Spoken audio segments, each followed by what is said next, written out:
Boys and girls, children of all ages, welcome back to the ESFL. It is July 19th, and we have another exhibition card for you. Amazing fights going to be here. 15 in total. I am your host and commentator for the evening today of events, Kingsley, and alongside me is the one, the only Drake. Drake, how you doing today, man?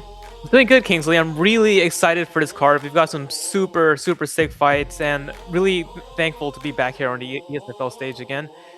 We got an incredible main event with Trickzzy versus EK Warrior. Really looking forward to that one.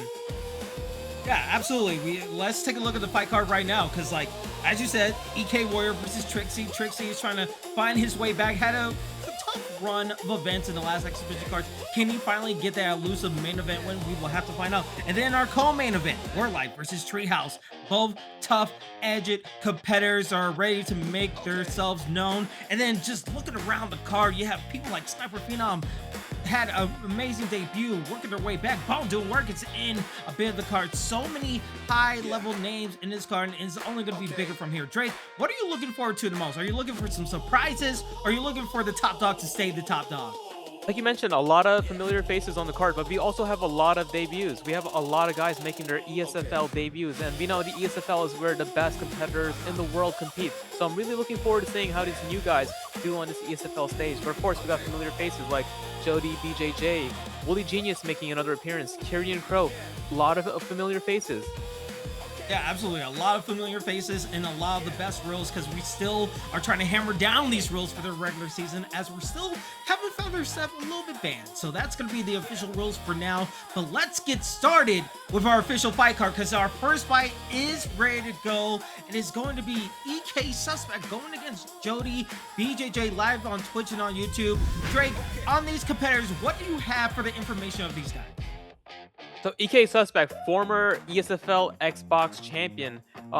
He's 2-1 in these exhibition cards versus Jody BJJ, my fellow New Yorker and former teammate as well. Jody BJJ is on a huge streak right now. He's won his last 2 exhibition cards, and he's actually a minor underdog in this fight. I'm really looking forward to seeing how this one goes. Yeah, absolutely. We'll have to see how this goes, because also it's in the bantamweight division. A lot of people that they can use, a lot of great fighters like a Jose Aldo, you got TJ Dillashaw, Peter Yan potentially as the selections. And as we see here, we know that we're looking at the WTC odds right now, and so far Suspect is the leading go-getter in that legacy score. So what do you think he's going to be using against someone that he has favorable odds against here? Well, he's a former champion for a reason. He has main event experience. He has that composure. So that could be the big deciding factor. Jody BJJ, no slouch in there. He's beaten a lot of good players, and I believe he's on that championship level himself. Yeah, we'll have to see how it goes down as the fighters are selected. The fights are ready to go. This is going to be a good one. It is one of our final exhibition cards. We still have plenty more to go, but this is our first one of this exhibition card. EK Suspect in the red gloves using TJ Dillashaw, going against Jody in the blue gloves using Peter Yan. All right, we're seeing good combinations coming out from EK Suspect. This guy's going at it right away, straight into the pocket. I like how Suspect is using Dillashaw. He's actually pressuring a lot here. And Jody BJJ, I do think he has the power advantage here with this Peter Yan pick. And Jody BJJ, he's really good in the pocket. This is not the kind of fight you want to have against Jody. Yeah, and we'll have to see. Jody is trying to go his way back, but oh my god, a head kick into the body shots from Suspect, but Suspect getting a taste of his own medicine. We're gonna buy a nice uppercut landing. Every time you attack the body, you gotta watch out for those uppercuts. But so far, we're seeing a lot of blocking, but a lot of strikes are getting through, as both head held are just blinking a little bit, especially with these strikes. This is the kind of fight that favors Jody. Jody does really well right here in the pocket, especially with Peter Yan, who has a higher power stat and a higher block stat than TJ Dillashaw. Yeah, we see a nice little slip. We're seeing a lot more parries into this, like, first couple of moments of this fight right here. But every time we see a parry, it seems like the body shots are being more susceptible. Are you trying to see if the body shots could be more implemented into the later parts of this round? Because look at this, already body shots straight to the head too.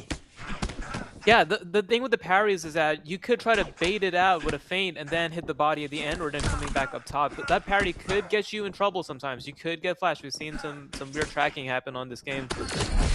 We're tracking his head, but that's not a weird track as he gets a rock. Suspect going against his opponent. But needs to watch out. Back and forth. Jody able to answer back with a rock of his own. Both of these guys fighting like they have somewhere to be, and Suspect does have that flow state on, and Jody beautifully times the takedown right as he was getting in that flow state and getting into the zones. Very smart by Jody BJJ. And with 2 minutes left in the first round right here, we saw Jody get hit first with a rock, but able to answer back and taking the game to the ground, which is probably a good aspect for him as he gets to the posture up, taking his time, being very patient right there, not really going for the first strike right there. Do you think this is a good game plan to keep it on the ground for Jody? Jody does have an advantage on the ground here. He is Jody BJJ for a reason. He has that experience in Brazilian Jiu-Jitsu, and it doesn't always translate to the game, but Jody is an elite grappler as well, and that TJ Dillashaw was really getting off on him on the feet. We saw him get the first rock. He's really taking the body apart, and Jody gets a full mount here, but does not get the denial. Yeah, he just barely had it for a second, but still 50 seconds to possibly get 2 pot trial opportunities. Here's the first one right here. Tries to go over strike and instantly gets slipped up from Suspect, and now Suspect is trying to get back in, trying to answer back. He has the stamina advantage for these 30 seconds he have. All right, to the body with the hooks landing so nicely right there, Drake.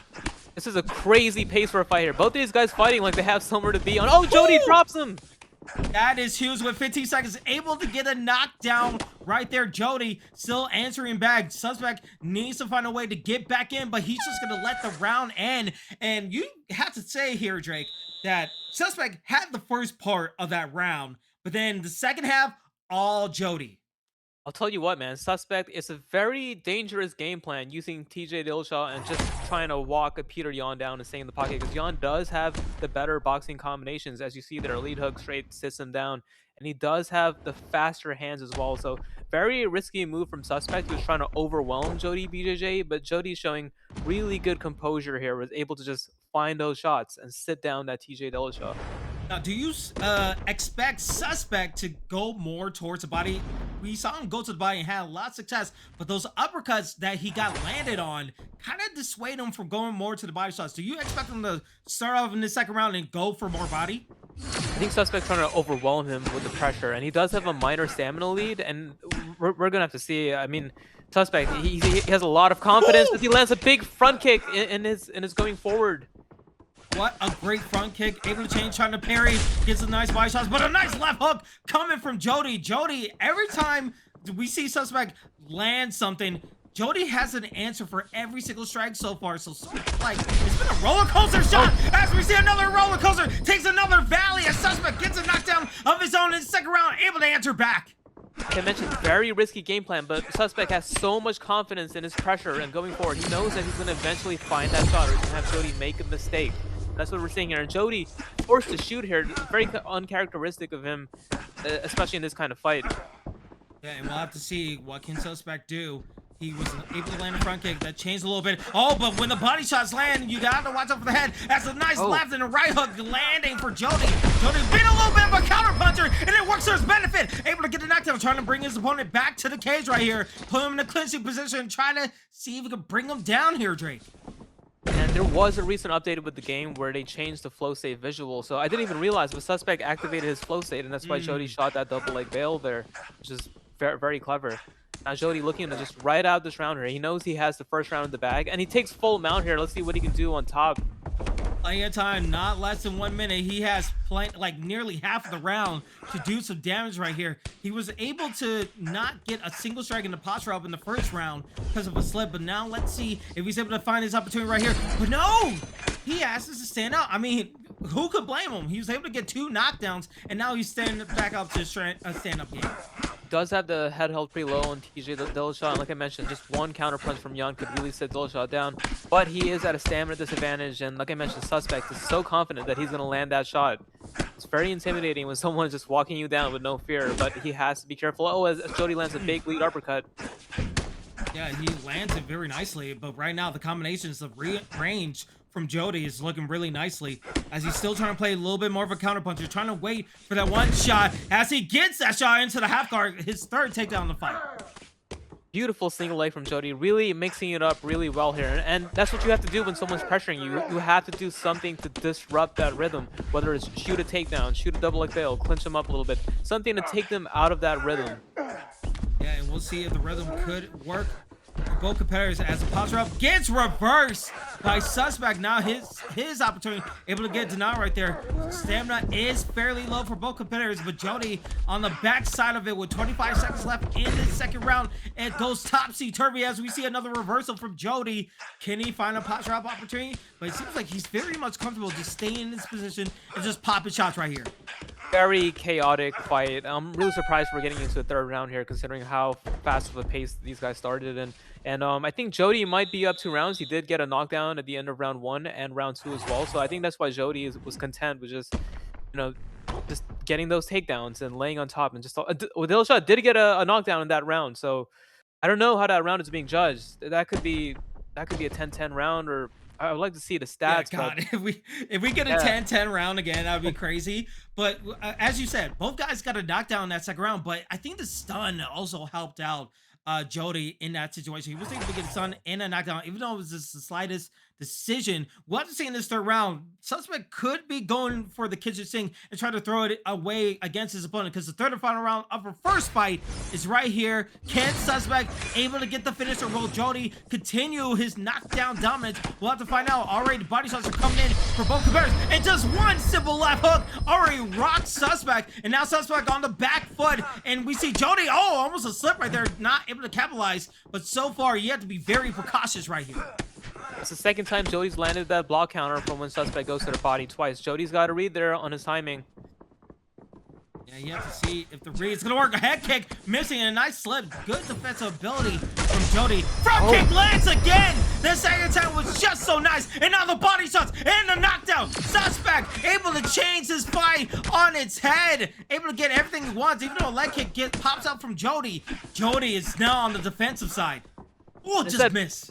It's that bicycle kick that he caught him with twice. That's what led to these big exchanges. He's able to time that TJ Dillashaw front kick, something that we don't see a lot of players use on Dillashaw anymore, but Suspect is showing it is still very effective. You see Jody right now playing back, playing to the strategy that work, but can't work. If you're in range and all to the body, the head will fall as EK Suspect takes the first victory of his ESFL exhibition card. What a performance from Suspect. I mean, to walk down Peter Yan with TJ Dillashaw like that with no fear. He did take a lot of damage, but he knew, he was very confident that he was going to be able to put him away, and that's exactly what he did. Great performance from EK Suspect. Yeah, I mean, look at the body. It just been consistent from first round to the third round, just working on that body. Even though he got hit a couple times, even though he got knocked down a couple of times, he was still able to implement his game plan. Even though he went to the ground, he found his way to stand back up and just find a way to get close within the range. I think those 2 bicycle kicks probably changed the whole narrative of the whole fight, because I feel like if he didn't get those bicycle kicks, he probably is laying on the ground being a loser right here. Yeah, I mean, he was just so confident in his ability to just walk him down, mix in those body strikes, and then he would really just go offbeat with that bicycle kick. Jody was not expecting that at all, because it's not a technique that we see commonly used in this game, and Suspect was showing that it's still a very viable tool. But huge win from Suspect against, Jody BJJ, who was on a win streak. So huge performance from EK Suspect, and starting off really well for the EK camp. We know there's going to be a few more EK guys on the card, and they're starting it off really well there with that win. Yeah, especially in our main event, which is going to be happening later, because today is July 19th. It's our ESFL exhibition card. I am here with Drake. I am Kingsley. We are super excited to be here live on Twitch and on YouTube to bring you all the amazing fights that we're going to be having for you. So let's get ready for our second fight here, Drake. As it's going to be EK Declan going against Jesse 14. And this one, we know that someone is making their debut, but Declan, he has been in the ESFL for a round. What do you have on the scouting report for both these gentlemen? So yeah, Declan has been in the ESFL before. Is on a bit of a losing streak right now, but we saw that EK camp is very hot right now, and we'll have to see what kind of work Delkin has been put in. I do know some things about Jesse. Jesse has been in the community for a while. He's competed in pretty much every league to a decent level. He's competed in primetime TC. So Jesse, although this is the ESFL debut, he does have live card experience. However, the lights shine brightest here in the ESFL. Yeah, the ESFL debut jitters are real, but sometimes we see someone pop out in that spotlight and just turn everything into into chaos by showing how great they are. And already we're seeing the fighter selection screen as we're past the tail of the tape. Ilya Topuria versus King Bobby Green, which is interesting, especially with the hat. I didn't know you could put the hat on the fighter. That's pretty cool. But this once you max out the levels, you get the hat. That's crazy. So in this fight, we know that Topuria, hands of power, like incredible power with Ilya Topuria. King Bobby Green, he's like a jack of all trades when it goes to this type of fight right here. Yeah, Green has a reach advantage and he has a speed advantage, but Topuria, just one shot is going to take away so much of his health. And again, let's tell you where the fighters are. Declan's on the right side using Bobby Green, King Green, in the blue gloves. Topuria is being used by Jesse on the left side using the red gloves. And already we're seeing a little bit of a good movement from Declan. Declan doing a nice job. Able to just pop off that straight a little bit there. Yeah, Declan's doing a good job using his footwork, keeping his fight in that jab cross range. Which is, as I say that, he gets dropped by a big uppercut as he went into the pocket, into the boxing range there, which is something I do not advise against Ilya Topuria, 100 power. Yeah, as soon as I call him on this range, he instantly gets popped in the phone booth. And right now getting taken down. Jesse doing a great job, even though they're in the sprawl. We're seeing Declan able to get back up. And so far, it just seems like Jesse is feeling very comfortable, knows how it feels to be in the ESFL, and just like working his way through. It seems like he's already approved of that the way he's playing right now. Absolutely. I mean, Jesse's been around for a little while, and smart move there. Gets the knockdown and then immediately shoots for the takedown, just trying to control him right out this round here. But Declan doing a good job powering right back up to his feet. Yeah, and we'll have to see what can Declan do. Not able to get the benefit of the striking. Can he do anything with the wrestling, but not able to go back to neutral stance. Oh, good straight shot to the body from Declan, but Declan needs to find that range. He can't get into the circle of pain from Jesse, because Jesse will use Topuria, but the combination's coming in from Declan right there. We saw just one shot can really make a big difference with this Ilya Topuria. Declan has to play this really smart now, because now he's at a health disadvantage and a stamina disadvantage from the wrestling as well. Jesse did a good job of using that wrestling, not really to control him, but just to like make him work a little bit more and drain that stamina bar. Yeah, and we're already seeing a cut on to Declan's fighter. Needs to switch ends constantly to make sure he's not hurt. But look at that. A simple 1-2, and already the head help is like halfway done. But the way the strikes, with good combinations coming up from King Bobby Green. Declan's doing a nice job to just land the combinations, just not trying to be a punching bag. But a takedown once again from Jesse, as that's the second one of the fight. Yeah, and this is just a really tough matchup for Declan. I mean, this is a game where almost every character is viable, but Ilya Topuria is just so powerful. Just two shots can, like I said, really make a huge difference here. And Jesse's finding a really smart game here, just doing the damage on the feet and then securing the rounds with the takedowns. We're in 35 seconds left. First posture up, able to land the body shot from Jesse, but Jesse's still taking control of this whole fight so far. Had a knockdown, had a stun. This is what he wants to do to seal the round with 15 seconds left. And it seems like Declan's just going to go back to the corner, trying to rest up for the second round, because right now it has been all Jesse all first round.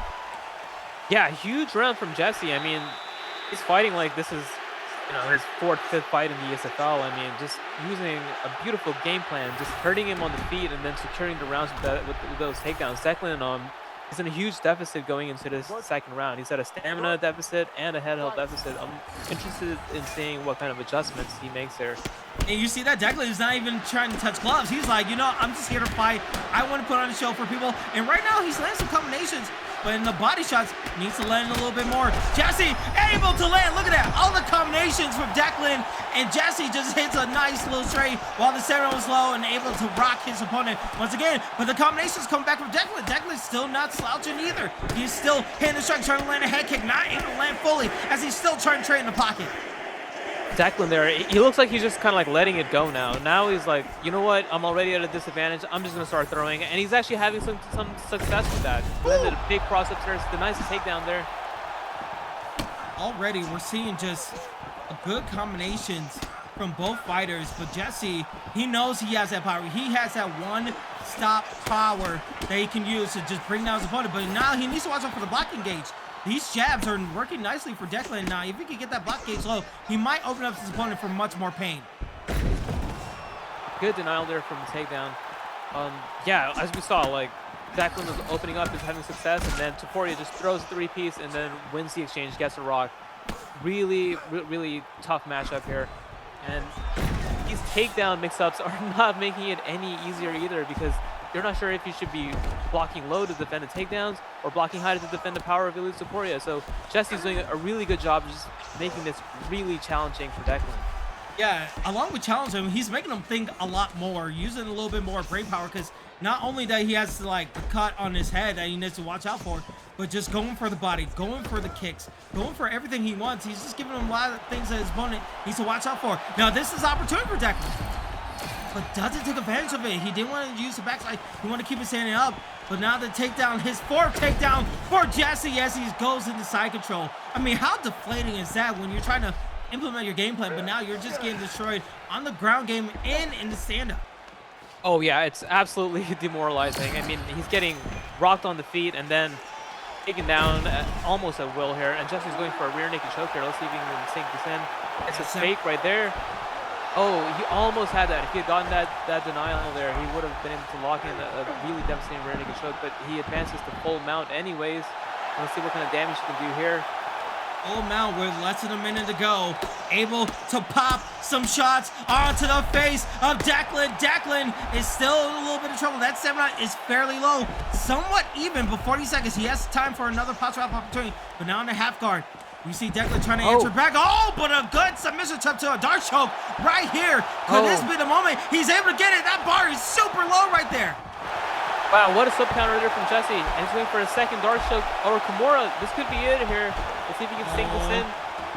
Can we see another buzzer beater? 5 seconds right here. Can Jesse seal the deal? It seems like... I think that's it. Yes, that's the win. That is the win for Jesse. The buzzer beater happened. He was able to get the Kimura, and that's how you seal the deal for Jesse.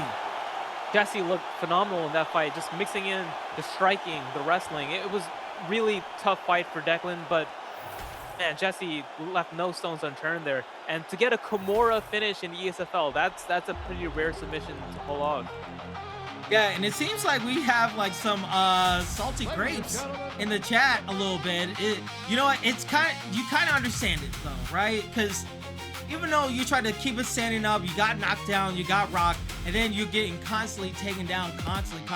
We saw it in the second round. They didn't even touch gloves. It was like there was no love there, and Declan just didn't really have the ability to answer back. Jesse had a good game plan. He was able to implement it, and that frustrated Declan. That's what happens in these exhibition cards here. Yeah, and one thing I gotta say is, man, the picks really matter. If you know someone's gonna go Ilya Taporia, you know, Bobby Green is great, but you really gotta pick someone that has, you know, some kind of power, maybe a Dustin Poirier, maybe a Justin Gaethje. So you can't really expect too much for that matchup, honestly. The picks really do make a difference on this game. Yeah, I think even more now than ever in like considerable like UFC other games. With UFC 6, it's very, you have to be very mindful of who you lab with, or actually know what technical abilities that you need to use against other fighters. Because if someone's using Ilya Taporia, you have to know that that power is going to be there 100 miles like per hour with these kind of fights. So I'm excited to see what happens when we get into the regular season, but we're going to have to wait for that. But here we go. We are ready for our third fight of the exhibition card. It is going to be AJ McCrandog 23 going against a Buttonaholic, which is both debutants making their debut right here. What do you have on the scouting report? Even though there's not really much in the scouting report, what do you expect to see in these debutants? Not really much, so I don't really know much about AJ, but I do know about Buttonaholic. I have played him in competition a few times, or once I believe, and I have seen him on the regional scene. He's a really solid player. I'm excited to see how he does in the ESFL debut. He's a fairly seasoned technical player, so I'm really looking forward to seeing how this fight goes. Yeah, and we'll have to see. And again, we've seen lightweight, we see bantamweight. Now we're going to the featherweight. Diego Lopez, no slouch, able to put it on people, but Ilya Taporia seems to be the big pick, the big meta pick for many of these ESFL fighters. What are you expecting Diego Lopez to do against Ilya Taporia? So he does have the length and reach advantage, so I would, you know, stay at range a little bit more, and he does have the power to win some of these exchanges here if he's able to, you know, throw his combinations a little bit faster. So Diego Lopez is a solid Topuria counter, and of course, he could grapple with Topuria. Bobby Green doesn't have much of a bottom game. Diego Lopez is phenomenal off his back. He's got really good full guard sweep. He's got a rubber guard, so this is a more even matchup than the last one. Yeah, we'll have to see how it plays out in the contest right here. AJ on the left side using Diego Lopez. We have Button using Ilia Topuria on the right side in the blue gloves.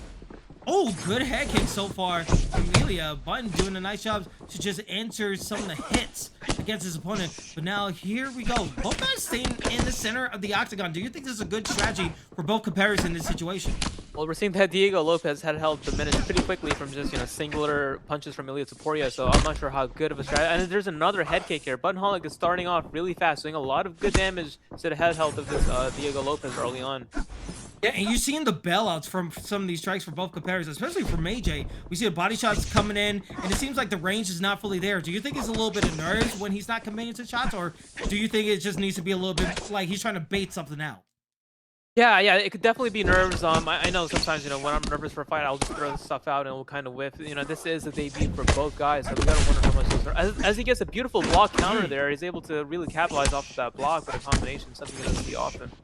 Yeah, and one excellent thing that I just saw from AJ is like he was able to land like a 3-hit combination, even though he gets hit with a leg kick, but knowing when to stop, not like be overzealous after getting damage against your opponent. When you're able to know like what you can do and when to get out, I think that's going to be huge for both of these competitors. Absolutely, especially against an Ilia Topuria, and Button is doing a really good job of using the kicks of Ilia Topuria. He's throwing a lot of lead high kicks, a lot of lead body kicks, and kicks. Oh, and he lands a big slip counter there. And kicks in this game are really fast, and a slip hook. Buttonholic is really putting it on Diego Lopez right now. We could be close to seeing a stun. Yeah, we can see it close to being stunned, but I think the most dangerous thing is that Button is not only going for just a head, he's using kicks high and low, going like just attacking high and low. And when you don't know when exactly your opponent's like predictable, it creates like unknown chaos that you need to worry about. And AJ is doing a nice job of staying into the phone booth, really trying to find his way with a nice body shot. That's what he needs to do, but these combinations, especially with that doctor bag on his icon, he needs to watch out. Yeah, AJ does have a stamina advantage right now, and that could play a big factor into the later rounds here. And he's starting to do some really good work here at the end of this round here. He's starting to come forward a little bit more, landing more body kicks. And there's a beautiful takedown attempt. That's going to be good to just keep... Oh! And he gets spun by a big head kick. Big head kick landed for Button, but again, able to get hit with a nice two-piece combination. But that's the thing that we're seeing for Button. It's not only the head kicks, it's that he's denying the takedowns. He's able to play his range, and when he sees opening, he's going for those head kicks. Like right there, as soon as we call it, the third one lands, and now he's rocked it for a second time, and now it's up to AJ. What can you do to answer back? He needs to find a way to get out of that head kick range. So tracking in this game is also a little bit tough because Diego Lopez is so tall. There's a potential where he could try to duck a head kick and still get hit by the head kick. That's something we've actually seen happen quite often in this game in a competition. So, he was doing a really good job there at the end of that round to pressure him a little bit more and take away, those ranged weapons like the lead body kick and the lead head kick. But then he got caught with one head kick and that changed around there. So it's going to be tough. I would say start, level changing a little bit more. Start mixing in that takedown threat. Even just faking the takedown could get him to drop his hands a little bit more. Yeah, and we saw in that replay, it was this, both guys were trading in the pocket, but just one left hook was able to rock AJ. AJ needs to do a better job, even though he's trying to go for a leg kick. Not really getting a takedown for Button, but Button able to answer back. But those left hooks are deadly. Good combinations working to the body. AJ doing a nice job in the early parts of this round, but needs to be careful because that counter left hook is just waiting in the wings.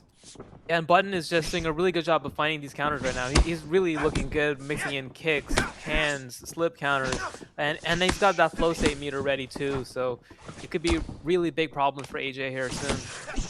Yeah, both flow state is locked and loaded as we see the toe strikes landing in lower third, 41-26 in favor of AJ. It's just the power of Button just lands a vicious uppercut, able to knock down his opponent, and now AJ still getting knocked down, still trying to trail behind, able to get the takedown, but the good defense from Button. Button with the head kicks and just the counter shots has just been working so nicely.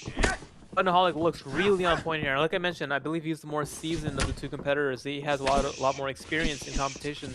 So I'm not sure if I've seen AJ on any other leagues, but Button looks really sharp right now, landing kicks, hooks. He's really looking sharp here. Yeah, and AJ is getting some answers. He's able to land on the body and land a combination. It's just the power as he's able to block it. That could have been very punishing for AJ, but AJ able to still block. But a left hook into a duck, into a body. Button is putting the buttons, trying to wrap this whole thing up as soon as possible in the second round here. He's starting to do a lot of damage here. We could see Diego Lopez crumble any second now. I would really like to see AJ switch up the game plan and look for a takedown here, because that's really his only way of winning. But Button's done a really good job of blocking all those takedowns, so it's not like he hasn't been trying. And mind you, a little quick thing is that even though AJ is getting hit into the head, the body shots onto Button have been working, but when you get hit with an uppercut like that, that knocks you down, and now that's his last legs. But for AJ, I still think his avenue for victory could be working the body, because he is landing very nicely towards the body there. Yeah, he's starting to accumulate some good body damage here, but that stamina lead that he had at the start of this round is completely diminished due to all the damage he's taken, and he gets tripped, and there's a... We got a nice little T-pose, and that lands into a stack guard, and Button's about to wrap this jacket up as he is winning the third fight of this exhibition card. Man, put a button on it, because he just put a button on his debut. Huge win for Buttonholic. He looked really sharp there. That's 2 in a row for Ilya Topuria players, and Buttonholic was doing a really good job of defending all those takedowns and then using the hands and kicks of Ilya Topuria really well. Yeah, and to Button's credit, it wasn't only just the takedown denials. Is that every time he got hit with a combination, able to land that left hook, able to land the uppercuts when he needed. When he saw his opponent going down, and the head kicks too. That was also like a minor subplot. Even though he's getting hit to the body, when he saw his opponent go to the body, head kick, body shot, just going with the left hook, it landed so pretty, and I'm excited to see what he does. I think he definitely needs to get like another exhibition fight, but I would love to see what he does in the regular season, because the way he's landing stuff, even though it was his debut, there's some little potential there. Oh yeah, he looks so sharp. I mean, yeah, with Topuria, most people think you have to worry about just the hands, but Buttonholic showed there that you have to also worry about the kicks, the lead body kicks, the high kicks, and then also those beautiful slip counters. He was really putting it all together there, so I'm really looking forward to seeing what Buttonholic does next in the ESFL. Yeah, and we'll have to see what more comes of that fighter. We'll see where he lands with the next fight card whenever he signs, because you guys can also sign up too. July 26th and August 2nd, their signups are open, so if you want to join the Discord, please do so. If you feel like you can take on these guys and make a debut of yourself and make sure that you put your name out there, be sure to sign up on our Discord and sign up for our next cards, because we're going to have one on July 22nd and also August 2nd, so be sure to check out every Sunday for ESFL content and be a part of the fights, because we love to have you a part of this community. All right, since we got that sub down, let's get ready for our fourth fight of the evening. This one is sure to be a good one, and it's going to be Taz versus, and I apologize if I butcher your name, D King Ledger. I want to say that's how you say your name. I want to abbreviate to DK. But these guys, what do you have here on this scouting report for these guys straight? Well, not much on Ledger. I don't think this might be his ESFL debut also, but we don't have too many notes on him. As far as Taz, his last fight was against Fatinator back in 2022. You know, Fatinator is one of the best players to ever play this game, and you know, to be in the cage with him is a huge rub, win or lose. So I'm looking forward to seeing how Taz performs in this fight. And we'll have to see Taz. I want to say it's on the right side, and we've seen that Ilya Topuria is 2-0 on these exhibition cards. Can he make it to 3-0, and can Taz use it really nicely? But DK using Khabib, that's a whole different equation. You had Bobby Green, you had Diego Lopez. Khabib is a whole different animal when it comes to the situation of solving the Ilya Topuria problem. Oh yeah, Habib is going to be someone to actually match the OP-ness of Ilya Topuria. He's got incredibly fast takedowns, and in this game he actually has really good hands too. His hooks, his overhands, his body shots are really fast in this game. So Habib can also strike in this game. He's not just a wrestler. Yeah, and we'll have to see how much of the wrestling is going to be implemented in this type of contest. This is going to be a big one, and we'll have to see, can Topuria deny all these takedowns? We'll have to see, as it's going to be Taz on the right side using Ilya Topuria and DK using Khabib on the left side. And already 15 seconds in, we're into a takedown and side control, and now the real fight begins here. Yeah, if you're fighting Khabib, you gotta expect to be on the ground. As he gets a beautiful sweep there. And I'm not sure why he would stand back up there, because against the Khabib, you're going to be back on the ground like within a couple minutes. So I would have really liked to see him do some work there on top. But as maybe he knows something. Beautiful denial there.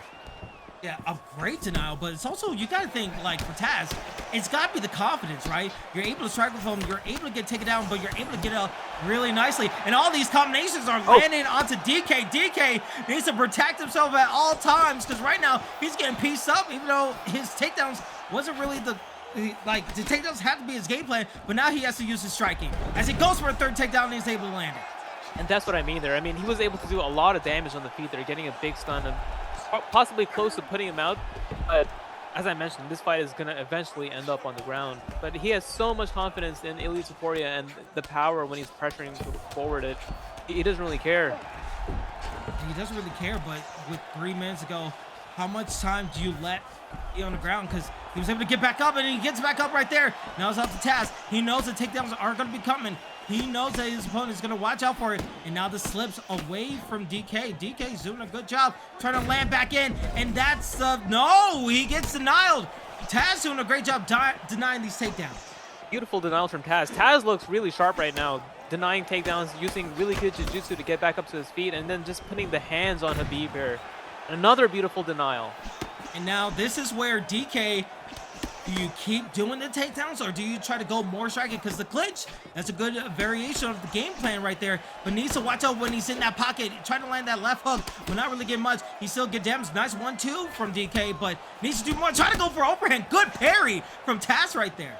Yeah, Taz is looking really sharp. You know, if I'm the Khabib player, it's time to start mixing in, and he lands a big uppercut there. As I was saying, starting to mix in the striking a little bit more, just to get him to bring his hands up high. Oh, and beautiful duck counter followed by a lead body kick. And a good takedown. That's, I want to say, the third takedown for DK, as he's able to get the takedowns, but where is the damage? Where is the scoring that he needs? He has under 55 seconds. Can he land some good striking? But for Taz, for all the times he's been on the ground, able to get back up twice, able to land some takedown denials, but now can he find his way to get back up for a third time in the later parts of this round? But here comes a posture up right here, Drake. And Khabib, you know, that flow state is really broken. That it really just takes one posture up in backside or full mount, and the fight could be all but over. But Taz is doing a really good job right now, just not taking too much damage when he does get taken down to the ground. And I do believe this is an Ilya Topuria round. He had a big stun early on, put a lot of pressure on him, denied a lot of takedowns. I think that round has to go to Ilya Topuria. Yeah, and we see the stats right here, 40-46 in favor of DK, but the significant strikes 15-8. So, and he also had the stun, so will the grappling outweigh the significant strikes? We'll have to find out in the judges' scorecards, even if it goes to the judges' scorecards. But look at this. Nice takedown, able to take the angles for DK, but Topuria, a lot more damage on his side as we take a look at a replay. Body shots into an uppercut, landing very nicely against DK as Taz is doing. Yeah, and one of the things about Khabib is, you know, you could have a perfect round against him like Taz just had, but you know, one full mount and the game is over, one submission and the game is over. So he's gonna have to be able to fight like that for the next 2 rounds. Now, with plan A out the dang window, we're going to plan B for both of these fighters. As you see, also Taz tried to go for a takedown himself, but not able to get it. We'll have to see what can DK do on the stand-up. That's the missing element of his game plan. He's able to get the takedowns, but can he land the strikes to give his opponent more to think about? Meanwhile, Taz, can he deny more takedowns as it gets taken down right there, and the first one lands for the second round? Yeah, and it'll be interesting to see what DK can do here on top. He's gotten a takedown really early on. Taz has been able to just show that he's not going to be able to do much with those takedowns as he passes into half guard here, and he does have that flow state ready. So if he gets a full mount and a posture up, or even a backside and a posture up, it could be massive damage. And it's not only that he has to take down, he's moving into these positions. He's getting denials from Taz, which is draining so much of stamina. As you see, a nice posture up, only one strike landed, or I want to say blocked. But these denials right here, again, another denial, and it's getting like very scary. You say you don't want him to get in full mount, but if he lands a full stay, it could be damaging. But the cage butterfly, this is a new opportunity for Taz to get back up. Beautiful use of that cage butterfly there, because that was a really bad position being in full mount. And he gets a little bit too predictable there with the backpack. Oh, and beautiful takedown defense. He denies a turning takedown against the cage. Poirier now pressuring him, eats a big uppercut. Eats a big uppercut, trying to go for a takedown right here, but gets denied nicely from Taz. Taz is trying to land the body. Who is going to land the uppercut? The uppercut seems the move of the striking of both these competitors. Who is going to go for a down strike, but nice combinations coming up from Taz, keeping his opponent back to the cage. We see DK trying to avoid the back of the octagon, but he's not even doing it, able to go to the clinch and try to push him away. Oh, but we see a submission attempt, gets denied, and now to a posture from Taz. This is opportunity right here. Taz still has that flow save ready against the cage as well. This could be a good time to just let that go, secure this round, and perhaps even put that Khabib away. Yeah, he's able to get the nice uppercut, finding his way out of the distance. So you see the non-committal from DK trying to bail something out from his opponent, but Taz still keeping an even mind. Nice left hook when he saw the takedown going landing, but here we go. Can we see another takedown denial? We do, and now his back is to the cage right here, and now Taz is all over him. Yeah, and this is where you don't want to be as Khabib. You don't want to have your back against the cage, especially with that flow state ready. And I believe this is another Topuria round. He's done a really good job of, as he gets a big 3-piece there, bringing it up to the body and then going up top. Oh, you see that uppercut almost landed, but the takedown was just fast enough for DK to land. But again, every time you get these takedowns, now this is where you could use your like nice hammer fist to land some damage, trying to even things up. But here we go, full mount. Really unleashed the full flow state, but doesn't get it down. He's onto the back mount. Oh, goes for a submission attempt right here, Drake. It's only got 10 seconds. It'll be interesting to see if he can sting this in, and he can. Yeah, that's a very hard entry for the rear naked choke. I mean, that's got to be another Ilya Topuria round. I mean, Khabib did get some good takedowns, but was not able to do much with it. He had that full mount at one point, but Topuria was able to slide out of there and get that cage butterfly. Khabib needs a finisher, and he's more than capable of getting a finish, especially if he's able to get full mount again. But right now, Taz just looks really sharp at Ilya Topuria. Yeah, Taz looked amazing, but one thing we have to say for DK, he was able to get that first uppercut in the first replay right there, but with all the takedowns and with all the ground control, you're losing the significant strikes and the total strikes in that second round. You would probably have to go for it all, but for Taz, what do you think? He just plays it safe, or do you think he's going to go for the knockout right here? I think you should keep fighting exactly like how you fought in round 1 and 2. If you play too safe, sometimes you can end up in really bad positions and kind of sell fights. It happens to like every good player, I feel like, at some point. But I would just keep fighting the exact same. And he puts on the flow state. Oh, it's just Khabib down. Perfect timing for a flow state. Able to get the combinations into a knockdown, going to a posture up. Getting back up, he's just taunting his opponent, going back and forth from the posture up, and this could be it. Can he just ground and pound Khabib? The smash is in there, and we see Taz able to get it as we are 3-0 with Ilya Topuria as Taz gets a TKO victory. Poirier players have been undefeated tonight, and Taz looked really good there. He was able to just defend all the takedowns, and even the ones he did get, DK couldn't do much with them, and he just looked really sharp with his pressure and his boxing. Yeah, it wasn't even just his pressure. It was just his defense. His defense was so nice. He knew when the Khabib was like, all right, I'm going to set up for the ground game. I set up for takedowns. You can take me down 4 times out of 7. What can you do with it? And just his get-ups, his maneuverability to go to the cage butterfly, to get back up, knowing that he could go for a posture up, but stand back up. Give him other things to think about. I think Taz did a great job mentally of going against his opponent, and hopefully we'll get to see more, because that was just a good, excellent performance from him. Yeah, and I think that's why he was just so confident with just letting his hands go, because he knew that even if you take me down, I'm going to get back up, or you're not going to be able to do anything on the ground. So that's why he's able to just throw those hooks, throw those uppercuts with kind of like reckless abandon, because he was just so confident in his bottom game. And we'll have to see if that translates to our next fight, because our next fight is ready to go. It is our number 5 fight with AG going against Clover. With these guys, they're not debutants. They have been in the ESFL before. What do you expect to see on this scouting report here?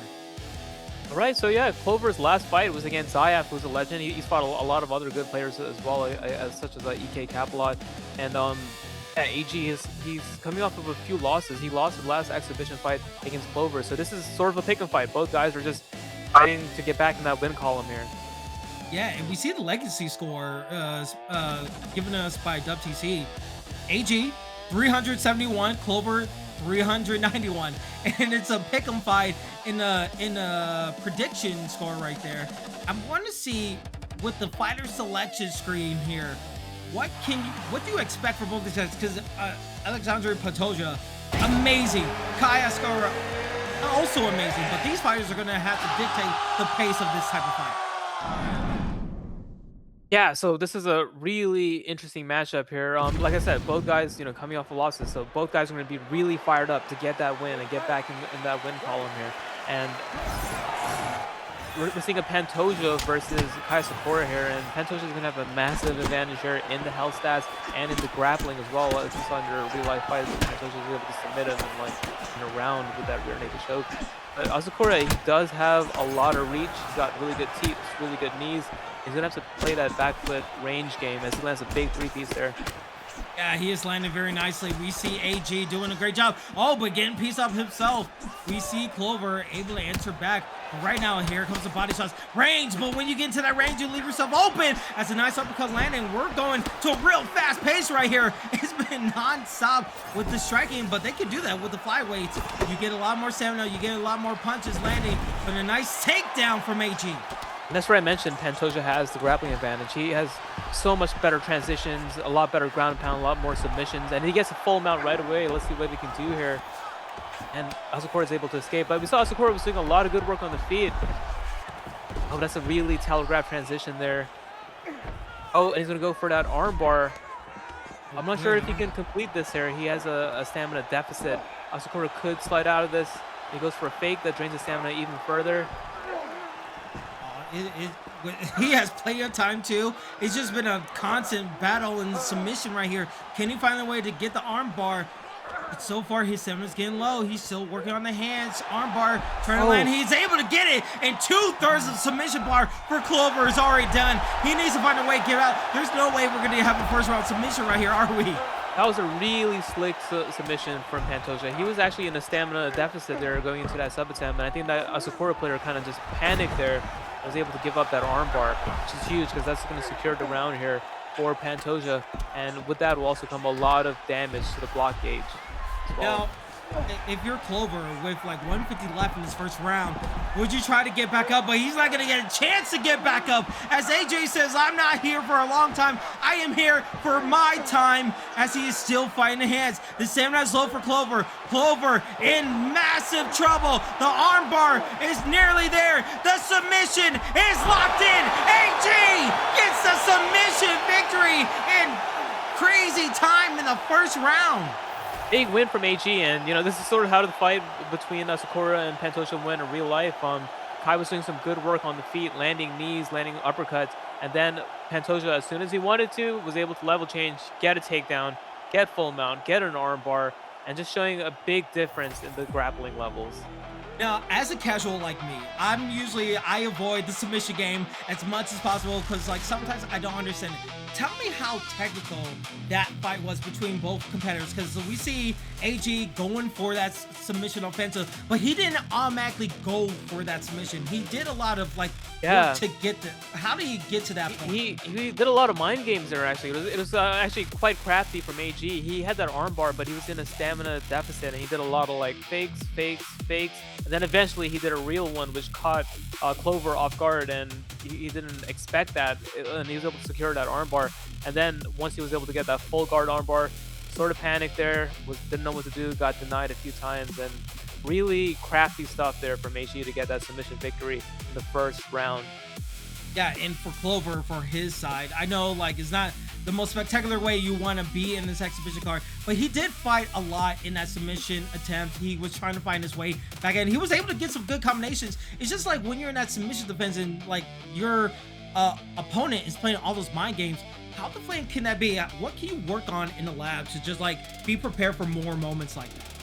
Yeah, well, one of the best things about, or one of the first things I would say in this game is The best way to defend a submission is to not get put in a submission because it can Mm. be very, risky once it's in there. It's almost like a guessing game sometimes.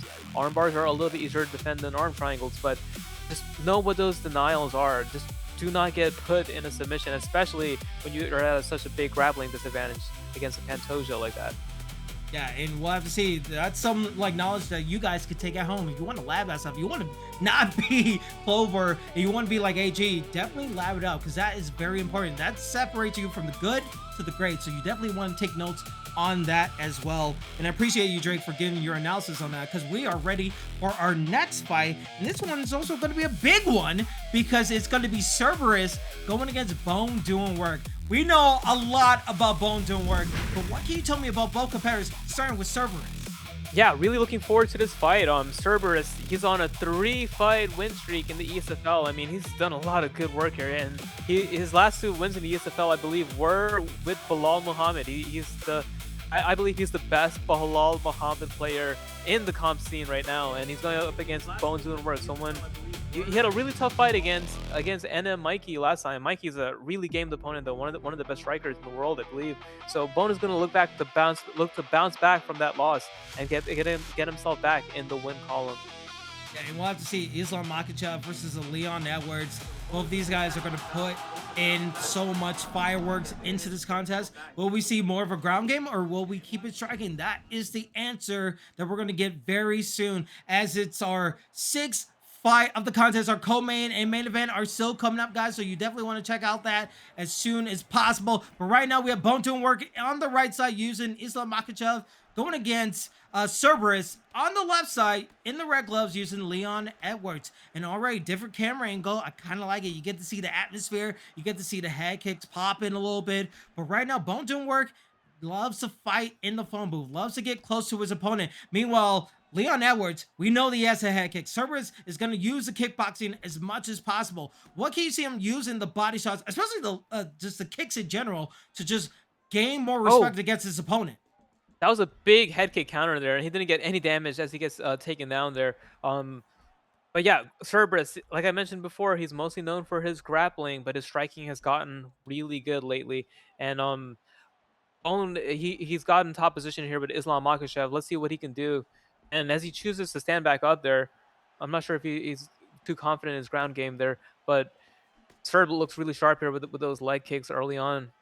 Yeah, Cerberus, what he's doing with the kicks, and especially with the straights. The straights have been Mhm. working, but just using the leg kicks, that would change everything up. But when you go to a takedown situation like this, what can Bone doing work do? Bone doing work tried to do a lot, but couldn't really get anything going. But now we see the a little bit of the body shot landing. It barely scraped, but a nice 1-2 into the body shot. Just a lot of hurt going the way of Bone doing work. The last few times we saw Bone doing work, as he lands a good jab hook there. The last few times we saw Bone doing work, he looked a little bit too hesitant. He wasn't throwing too much. Hmm. This time he's actually throwing a little bit more. And I think that's what he needs to do. He needs to take a little bit more risks. He needs to start throwing more combinations. Because right now, Cerberus is kind of just piecing away at him here. Yeah, it seems like his combinations going against like one stop power, but he's not really working to his benefit. Even though we see Bum didn't work, able to get another takedown in the side control, trying to work against his opponent. But when it goes to stand up, we see more combinations coming from one side than the other. Yeah. And Bone, Islam does have a big grappling advantage, but Bone choosing to stand up again there, very interesting to see. And there's a good jab hook there. That's what he needs to do more of, using more combinations, switching up his timing. And that's the Ooh. big one there. That was the biggest moment of the round there. Got a lot of damage off of that combination. Yeah, it could be. It could. Well, to go to your point, Drake, it could be a translation of like you're still going to do the takedowns, but your main access, because your opponent's going to be thinking about takedowns, is going for the striking. As we're under 1 minute Right. here in the first round, he is landing more strikes after landing those takedowns. But Oh, you gotta be careful when you try to throw those body shots, because the combinations will be there. As a third takedown lands in the side control with 33 seconds left. and these takedowns of Islam Makhachev are so fast that it's really hard to get a late denial on them. And like you said, I think that he's really able to. Oh, and a beautiful Ooh. flip there from Cerberus. I do think Islam's starting to have success because of those takedown attempts. He's starting to open up those headshots and those combinations up top. Yeah, and that's the end of the first round. Let's take a look at the fight stats right here. 44 to 41 and 13 to 9 in favor of the striking of Cerberus. but the takedowns obviously is going to go to Bone doing work. What can Bone doing work? Do you think he wants his? Well, actually, he's been going to the get up as soon as he goes to the ground. Do you think this second round where he's going to stay more to the ground game if he gets it? I think he needs to do a little bit more of what he did at the end of that first round, which was mixing up the combinations to the head after the takedown attempt. So he's actually fighting a lot better than his last fights there. Really opening up a lot more and using his hands. Yeah, and we'll have to see what this second round is gonna bring up. We see that Cerberus landing combinations using leg kicks, able to get the uppercuts when he can. He is bringing that head health down. A Bone doing work, but Bone doing work. He's able to get some shots. He's able to get some straights in. He's able to land towards the body. He is landing a lot more than he did in the first round, using that elbow too. The quick shots from Bone doing work is landing very nicely. And one of the issues though is he's landing these shots in the orthodox stance, and Islam Makhachev does not have the best switch stance, and it looks like that he's just a lot more comfortable fighting in orthodox as he's having a hard time in southpaw. And oh, again, it's just the timing for Bone doing work. It's working really nicely. But again, when you get close, Cerberus is taking advantage of those phone boot trades. He's able to land more combinations as a head kick landing, not able to get the full brunt of it, but able to land some more. Oh, but an uppercut! Perfect uppercut as he saw Bone doing work going low, and that was huge. We see, oh, guys, both guys panicking. Yeah, a little bit of wrestling right there. But man, Cerberus doing a nice job, able to answer with a nice rock. Yeah, Cerberus getting the better of that exchange there, and it was a close round until Cerberus was able to get that big stun there, and then unleashing a big four-piece to the body. Ducks the head kick. Oh my god, that was extremely unlucky from Cerberus there. Ducks the head kick, was not able to punish. You know, it's like with those ducking head kicks, you always want to like just attack like automatically, but you need to be like a little bit patient in those moments because like everything slows down, but you want to like attack it. But he's gonna attack with his flow state right now as he sees his opportunity. He needs to get a little bit closer. Oh, but a head kick landing, same side, doesn't matter. Able to get the nice shot. Blockage halfway low. He's tracking the legs. God. He's doing a lot more combinations landing. Cerberus like a dog on a bone with 3 heads, able to go to the pause round, but nice blocking from Bone doing work right there. Surprised that wasn't it there. Cerberus, huge moment there. Was able to land that big head kick and that flow state. Oh, big. That could be it. It was almost it there, Drake. I mean, we saw it. It was constant pressure from the Patra, and he's gonna do it right here. Cerberus, and Cerberus able to get the TK victory over Bone doing work. And that's 4 wins in a row for Cerberus in the ESFL exhibition. He's going to be a problem once the season actually starts. And I'm looking forward to seeing Cerberus get a step up in competition next, having him take on a big name, having him have a bigger fight, because he's just been looking dominant in his last few fights there in the ESFL. Yeah, and let's remember what he did before he went into this ground game, into the pause round. It was just a flow state and the combinations after the flow state that really sealed the victory. He was able to land this one uppercut that landed rock. I don't know if it was like a slip from Bone doing work that was the wrong side, but I remember him ducking low, gets hit with an uppercut, and it was just non-stop pressure coming from Cerberus. Yeah, and he had a really beautiful flow state sequence there too. As soon as he got into that flow state, landed a big lead high kick, and landed another head kick, and then body kicks, and then leg kicks. I mean, he played Leon Edwards beautifully there. And Bone doing work, he did look a lot better than he did in his last 2 fights here in the ESFL. He's headed in the right direction. He's getting his hands out there a lot more. But Cerberus, he just looked so damn sharp today, just using all of his tools.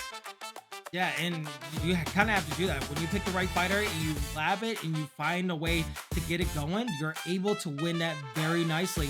And hopefully we get to see that more with the regular season. Because again, we still have, like, along with this exhibition card, we have 2 more exhibition cards for you guys on July 26th and on August 2nd. So if you want to be a part of it, this could be your last chance to let your name be known before the regular season starts and everything goes into like when records count, when the pressure is even more higher. This is just for fun, and we want to show the love for UFC 6, but you want to make sure that you're on the Discord. You want to sign up for both these cards because these are going to be your last opportunities to make a name for yourself. And Drake, you know, we've seen like people like Sniper Phenom, we see people like Button do so many great things so far in these exhibition cards that you definitely want to sign up. Yeah, absolutely. I mean, you know, this is an opportunity that a lot of these players don't get very often. So just getting just getting an opportunity to fight in front of hundreds of people is a huge deal here. Yeah, it's a huge deal, and you want to be a part of it because it's only going to get bigger and better. And speaking of Yep. bigger and better, we have a lot more great fights for you guys. Again, our main event, it's going to be EK Warrior versus Trickzzy. It's going to be our co-main with Word Life and Treehouse. So many great fighters are still yet to come, so let's get ready for our next fight. This one is going to be a bit of a banger. It's going to be MBK Migat going against TK Ungodly. One is making their debut in this contest, but TK Ungodly has been around the ESFL. What do you have on these competitors here, Drake? Yeah, TK Ungodly, you know, he has a name in the ESFL. He's been in many cards before. He's TKO'd Papadaka, former ESFL champion, and MPK. Looking forward to seeing how he does. This is the ESFL debut. We could see a lot of those jitters, as we mentioned before, but this is one of the exciting things about these exhibition cards. Getting to see the new faces make a name for themselves, or at least attempt to. Yeah, and the attempt is like the biggest part. It's one thing to put your name out there, but what are you doing to like accomplish your attempt? I mean, these new cats that are coming to this game with fresh eyes, they're discovering new tech that we haven't even thought of. So we'll have to see with a Tim Elliott going against a Brandon Moreno. Very interesting selections right here, but I'm ready to see like what we're gonna have. We've seen fast pace, we've seen slow pace, we've seen ground game being implemented. What are you expecting to see between these two competitors with the start of the early seconds of this first round? Yeah, so interesting pick with Tim Elliott. Tim Elliott's mostly a grappler. He's got really good jiu-jitsu, and Brandon Moreno, he can do it all. He's got really good, really clean boxing and some really good wrestling takedowns and submissions as well. Very bold from the newcomer, I will say, to go Tim Elliott in his ESFL debut. Let's see if it backfires, or it could, you know, pay off in the other way and make a big name for himself. I mean, already he got hit with a head kick and he landed a head kick himself. He's able to use that range really nicely, and he's using some combinations I like so far. Beautiful jump, spin kick to the body there. That's something you don't see very often in this game. Yeah, absolutely. Like he's bringing out the tech. That's what we say about these debutants. They're bringing out the tech, and you're like, oh snap! I have to treat him like every other ESFL competitor and just make sure that you're on your piece of cues. But Ungodly on the right side using Brendan Moreno, he needs to make sure he weathers the storm. He knows how to weather the storm because he's been in ESFL. But what Mega needs to know is that he needs to make sure that he's able to land those home run hits. Because right now he's getting pushed back with these body shots, but he's still charging forward a little bit. Yeah, and he looks really confident there with Tim Elliott, of all people. He's pressuring really well, using a lot of good head movement, a lot of good slips there, mixing in some unorthodox kicks, and he does have minor stamina advantage. It's very close.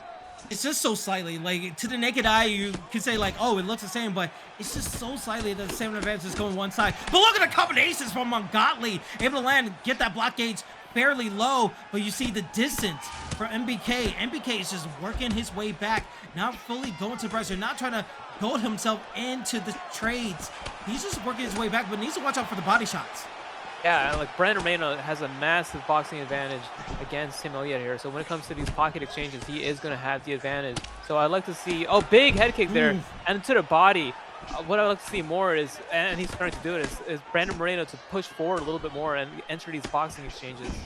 Yeah, but can we give a recognition of just like the combinations that we saw Ungodly do, even though he's going for a takedown denial right here. He went from a leg kick to a head kick to a body kick. Yeah. Like, just the mental messery that he's doing against his opponent. He needs to check every single boxes. And you can see that mark on the right side of the body of Tim Elliott.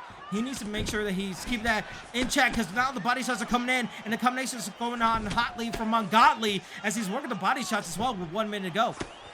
Yeah, and that's one of the beautiful things about this game is that there's so many like oh, and he misses the big kick there. That could have been really bad. Is that there's so many more things that you can chain in this game than you could in 5. It's just a lot more, allows you to be a lot more creative in 5. And he gets a big double-leg takedown there. You think Tim Elliott will initiate the first takedown, but it goes to Ungodly with Brandon Moreno. We know Brandon Moreno is also good on the ground as well. But right now, can he land a pause route with 15 seconds left? Or is he just going to be comfortable here? No, he's going to go for the pause route. Working towards the body 3 times, 4 times. Going to the head again. And that's going to pay some dividends as we're ending the first round. A lot of things that happened. We saw the kicks landing very nicely from Ungodly. But also, we saw Migat also get some target himself. Yeah, that was a really close round. And, oh, yeah. Godley definitely took that round there, especially with that ground and pound sequence at the end there. And as we saw, Tim Elliott was feeling himself early on, landed that big spinning kick.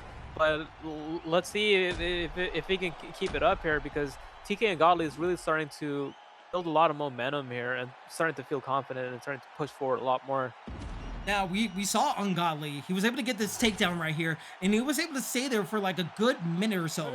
Do you expect him, if he gets like not the right strikes, do you expect him to go to that ground game and just test out Migat's ability on the ground? You know what? He could, but Tim Elliott's got such slick jiu-jitsu. He's got a rubber guard. He's got a full guard sweep from side control.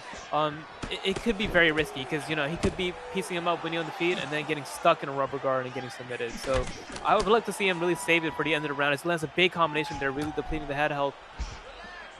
Ooh, you see, he tried to go for the jumping roundhouse to the body again for a third time, but just think better of it. I just want to see if we can see more combinations coming from Magat, but Angali's not giving him a chance. He's not giving him any time, but a good uppercut landing from the rear side. But what can Mega do? He's able to get some slips. He just needs to do a little bit more. He's able to put some pressure on his opponent now.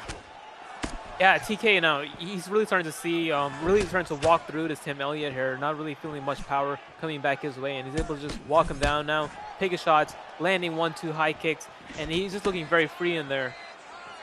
Yeah, he's looking very free, but can he be even more freer into this contest? Because the combination is coming in, good body shots landing from Mangali, just working so much of the body of Magat gets hit with a head kick too. He needs to find a way to get out of his range, and he's able to do so, able to get a takedown himself. And well, with 2:50 left in the second round, what can he possibly do? Try to go for, I think that was a fake into a Kimura, but now he's staying into a half guard position right here, Drake. Yeah, then he needed that takedown because he was really starting to get walked down and pieced up. And let's see what he can do here. Postures up in half guard. Tim Elliott, like I mentioned, does have a lot of good submissions when he gets put right back into full guard. Yeah, but I want to see, and a good reversal from Ungodly. Trying to go into the half guard right here. I just want to see if we see Mega trying to find his way out of it, as he does with the cage butterfly with 2 minutes left. Trying to find his way to find an opening. But a good posture up right here from Ungodly. Ungodly's trying to take the back a little bit, and it's still a little bit of a chess game as Ungodly brings him back to the ground. Beautiful takedown there. And Godly now starting to show that he's comfortable everywhere. It's not just walking him down, but he's also looking like the better player here on the ground as well. And he's able to get the full amount here. And if he can get a posture up, that can be some big damage. Yeah, and this all started because Magat go for a takedown, which you should do as a Tim Elliott, but just the stick skills, everything from Ungodly has just been on point so far. And with the way this is going, if he's able to keep him down right here, able to reverse it, go into side control, tasty into a crucifix right here. I mean, man, this is so deflating from Magat. But for Ungodly, you just feel like you're on a whole nother level so far. Yeah, and you know, Ungodly is really showing that ESFL level here in this fight. You know, he had a tough go in his last few fights, and now he's just showing that there's levels to this and just dominating the fight in almost every aspect here. Yeah, and you have to pray for Mega that this round is going to be over fairly soon, because the third round, he has to keep it standing up or else, because everything we saw for the first round, for the second round, Ungodly has been on par, on point, has demolished him in every single part of the ground game. He needs to keep it standing up to have a chance. Yeah, Ungodly is comfortably up 2 rounds there. Didn't get a stand in that round, but you can see the strike differential is just heavily in the favor of Ungodly, and the newcomer is going to need a finisher. NBK is going to have to find a way to get a finish, and that's really tough to do when you have Tim Elliott, unless you can somehow, you know, get a back take, get a submission. But it's a really tough feat right now. Yeah, but to his credit, he did have some like bright points, even though they were very minimal. He was able to get the uppercut that landed a lot of damage onto the head health of Ungodly, but he was able to also get a takedown. He just needs to find a way to get the jumping roundhouse, get the head kicks. He needs that home run shot to just change everything up. Because we see Ungodly, he has a flow state in his third round, but what can Magat do? What can he do to just work against his fight? And the check kicks from Ungodly is just working so nicely. It's just a lot of work he needs to do. Yeah, and that boxing differential right now is just really starting to show.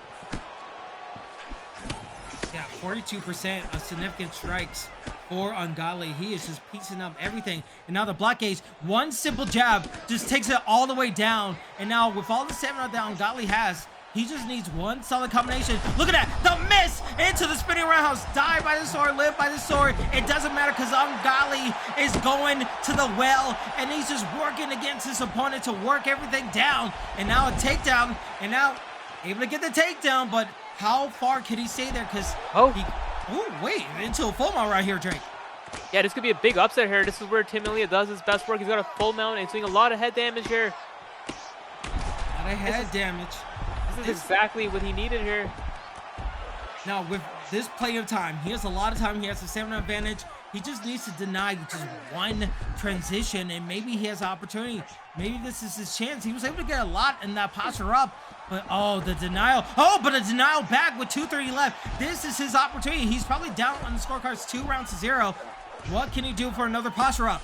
I think that was his big opportunity there in full mount, but he rushed it a little bit too much. He needed that denial there. If he had gotten that denial, the fight could have been over. Oh, he's able to pass again, but not a lot of stamina left on his side. It's going to be really hard to pull anything off as he gets swept into back sitting here. And it's just, when you get so close, it's the hope that kills you when you're the opponent that's like the underdog right here. As we see a full mount from Ungodly just doing what he wants, and you know that Ungodly, he could stay here the whole entire time and be like fully comfortable with that. That's a different type of skill. Yeah, he could just stay there right out the round, but it looks like he wants to make a statement here. Oh, he's able to take the back there. Oh, that's interesting. I've never seen that transition before. Niles a heel hook attempt. Oh, and gets right into back mount. This is a really bad position for NBK here. Oh, and he gets the back flat position here. He postures up, rains down big punches. Oh, and he's able to reverse it. So brutal. It's just so menacing. Into the back flat, into the full mount. The posture up is there. The punches are landing. Ungodly, so what's a god to a human as he's able to land that TKO and just put the lights out to his opponent as TK Ungodly gets the victory. That's one of the things, man. You want to be an ESFL competitor, you have to go out there and fight guys like TK Ungodly who just look so dominant in there. Again, man, the picks really matter there. This is your ESFL debut. You can't just think you're going to use Tim Elliott and walk through guys like TK Ungodly. TK Ungodly looked really good, was dominant everywhere with the boxing, the kicks, and even the wrestling as well, where you think Elliott has an advantage, but TK Ungodly just showed he's on another level. Yeah, he showed that he was on another level. It was just like all-around performance, right? Like, the only thing we didn't see was like the clinch, but that was a little bit to the cage game, but it was just striking was there. He was able to land that, and then that first takedown in the later parts of that first round kind of just set the tempo for the whole entire fight. Yeah, TK Ungodly, I mean, the boxing advantage with Brandon Moreno, man. If you're gonna pick Tim Elliott against an ESFL level competitor, man, you really gotta be him. You really gotta be like that damn good. Yeah, TK Ungodly looked so sharp. Yeah, absolutely. You know, one fight I would love to see, especially after seeing these exhibition cards, would just be like Ungodly versus AG. We saw AG get a nice submission to him. I would just love to see if Ungodly can he use his striking in his grappling to like that would be a nice equation to see how things will play out. But we'll have to see if the fight makers will do it, and if they both sign up, we'll have to find out. But it seems like our next fight. Oh, go ahead, Drake. Yeah, I was gonna say that's a really creative matchup there. Both guys look really good tonight, and yeah, I would like to see how that fight will play out. Yeah, absolutely. But I would love to see how this next fight will play out as we're on to our next one. This one is a bit of a big one. We see another familiar pick, but this one is going to be Fear Mitchie versus going against Viper KO in our eighth fight. This one is looking to be excellent. What do you have on the scouting report for both these gentlemen? Yes, Viper KO. Yeah, he's known for being a fast starter. Last time we saw him, he used that Alex Pereira and was able to get a round 2 knockout and just looked dominant. He just looked really good in his last fight. And Michi, another good competitor himself. He's known for TKOing King Jon Snow. A really good player. He's also competed in primetime as well. I'm pretty familiar with him. He's a really solid, well-rounded player, and he's got a tough test against him tonight. Yeah, and we'll have to see again. This is probably, we saw Khabib, we see King Bobby Green, we see Diego Lopez, we see the Ilya Topuria being picked, But now Max Holloway has entered the chat into this contest. We know that Max Holloway, I mean, real life, he doesn't even have to do anything. He already knocks out opponents. What can he do in this game? We know that his switch stance and his striking is amazing, but against Ilia Topuria, I think the range has to come into play in this type of contest. Yeah, it's the range and the footwork of Max Holloway. With Ilia Topuria, it could be sometimes really hard to, and it starts off with a big combination there. Yeah, Max Holloway, oh, big lead body kicks. Max Holloway has the hands to stand with Ilia Topuria, and he also has the range and footwork.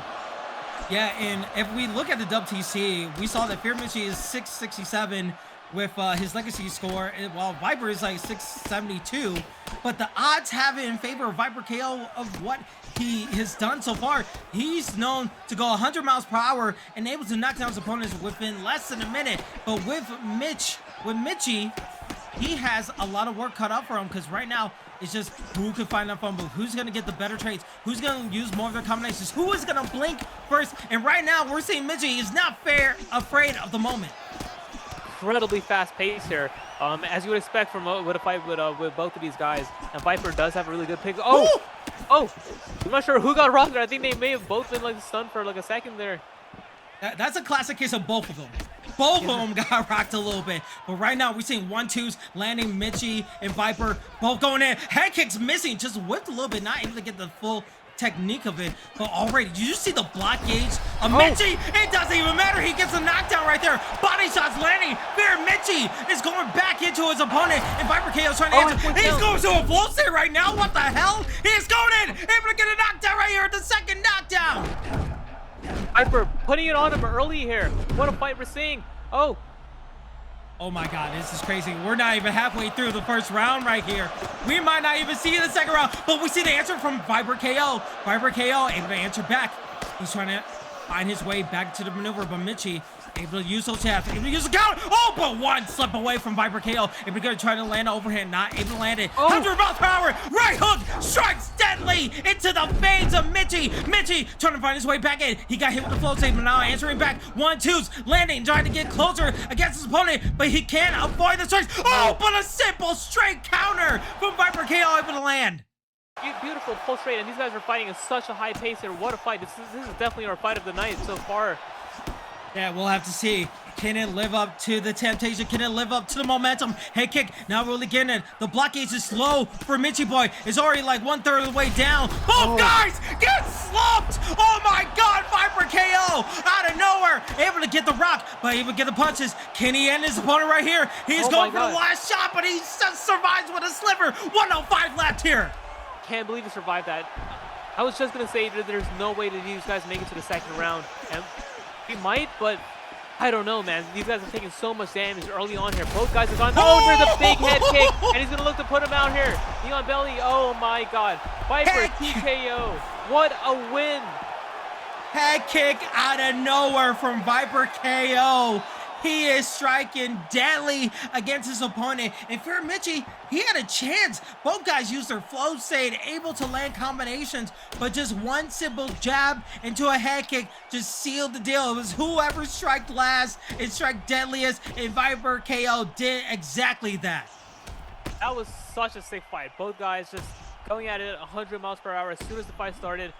Like you said, on Mitchy, I thought he was going to win it at first because he dropped him twice, got that flow save within 2 minutes of the fight. It was pointing down, but Viper TKO, man, was able to weather the storm of Max Holloway and then put a beating on him towards the end of that round. You know what's crazy? I'm looking at our scouting report, and you did an excellent job of like reporting what these guys have been doing. But I remember just glancing at the WTC scouting report, and I see sub 1 minute KO finisher, throws bombs in the pocket, and has block breaking power. This guy is a slugger. Viper KO. I'm excited to see what he does in future exhibition cards, but put him in the regular season. I want to see if he could translate that, I want to say Kimbo Slice like power into the ESFL in regular season, because if he could do that against other people, even though it was an exhibition card, Ilia Topuria is now 4-0, but you put power in the hands of Viper KO, that is madness right there. Oh yeah, Viper KO is definitely someone to watch for. He's the definition of a kill or be killed fighter, because he just comes at you so hard. And that was a fight where you thought he was going to get killed, but then he comes back and is able to like really put it on him.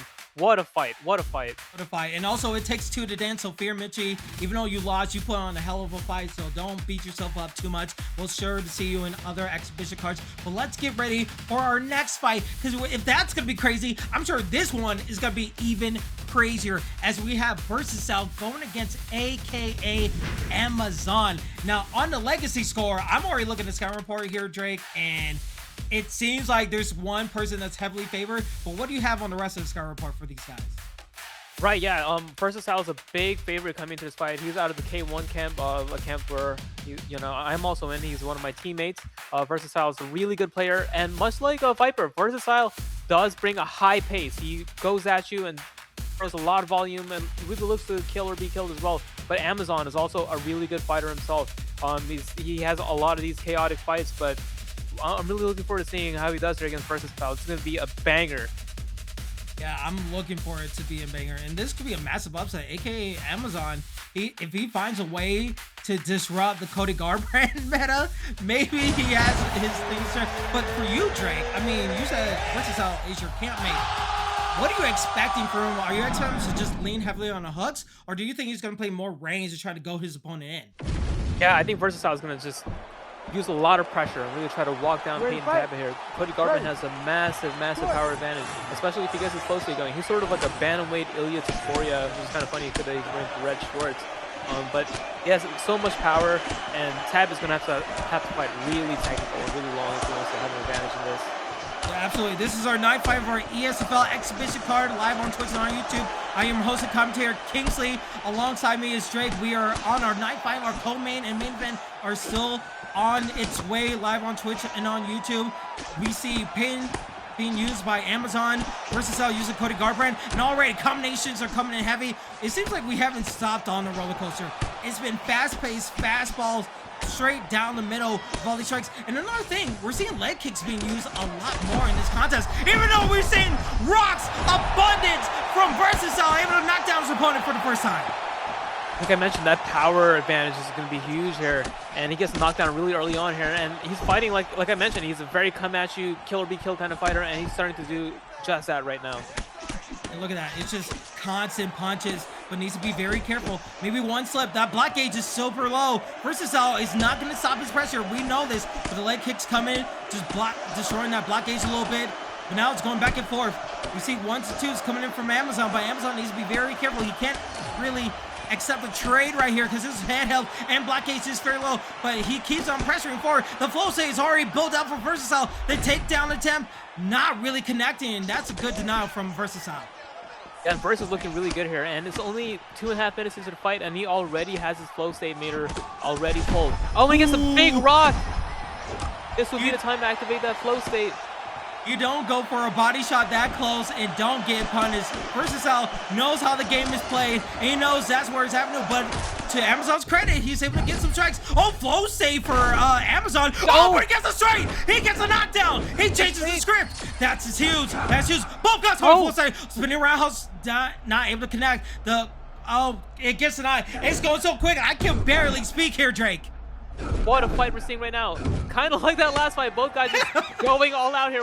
What a card we're seeing here. What incredible action.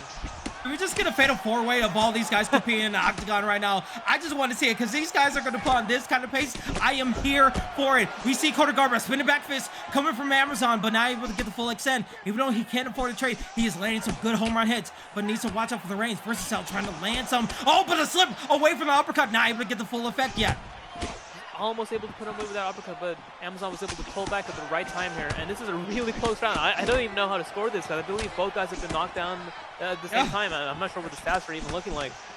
Yeah, the flow state has been used. Both guys have been trying to use that overhand, not really fully landing, connecting. Versatile using more of his combinations. The nice straight to disrupt the movement of Amazon. Amazon gets knocked down. Amazon in trouble right here. Body shots, everything. Can he survive for 10 seconds? It's close to the wire. Can we see a buzzer beater from Cody Garbrandt? Versatile just able to let his opponent live. But look at that cut. All the blood on the chest of Amazon's fighter, and man, kudos for Amazon for surviving, but Versatile put on his opponent. Yeah, what a round from both guys. I mean, both guys were dropped, both guys were hurt, but Versatile really putting it together there at the end of that round. And it's that power of Cody Garbrandt. One mistake that I do see Verse making is that he's kind of like punching himself into range, where that could really get him caught by that cross of Peyton's habit if Amazon picks up on that. But it's hard to say because he has such a big head health advantage now.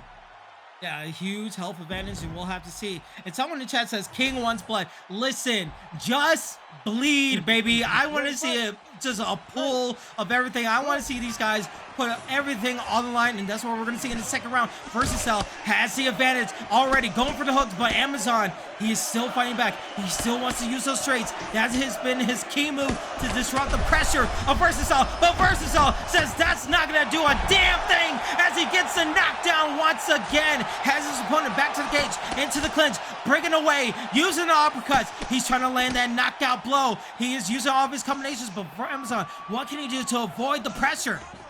He's got to use more head movement because Versus using a lot of 4-piece combinations. Almost every oh, as I was mentioning, everything is a combination. Everything is a 4-piece.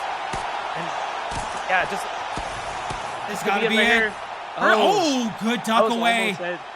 One of the dangers of that style is that if you don't make the adjustments soon enough, your head health just gets shredded, and that's what we're seeing here from Peyton's habit. And Versus has a major advantage here. It's going to take a lot for Peyton's habit to go back into this fight. Yeah, but he's trying all the avenues like available to him, going for the takedowns, going for these strikes, going for these head kicks, but just a simple left hook right there, and total body. 1, 2, 3, goodbye from you to me. Versatile says as he's able to get the knockout. We have to take a look at that replay because that was just too damn clean there, Drake. Versatile, what a performance, man. Just from the opening bell, just walking him down, big combinations, big hooks. Jab, straight, lead hook, cross. He looked really good in there, and I'm really happy my teammate got a win there in the ESFL and just looked incredible. I mean, look at that. Just 1-2 into the body, and when his opponent is thinking like, oh, it's going to be another body shot, just a simple right. Look at just the stance, the perfect range, the perfect execution for it. It just worked so nicely for Versatile.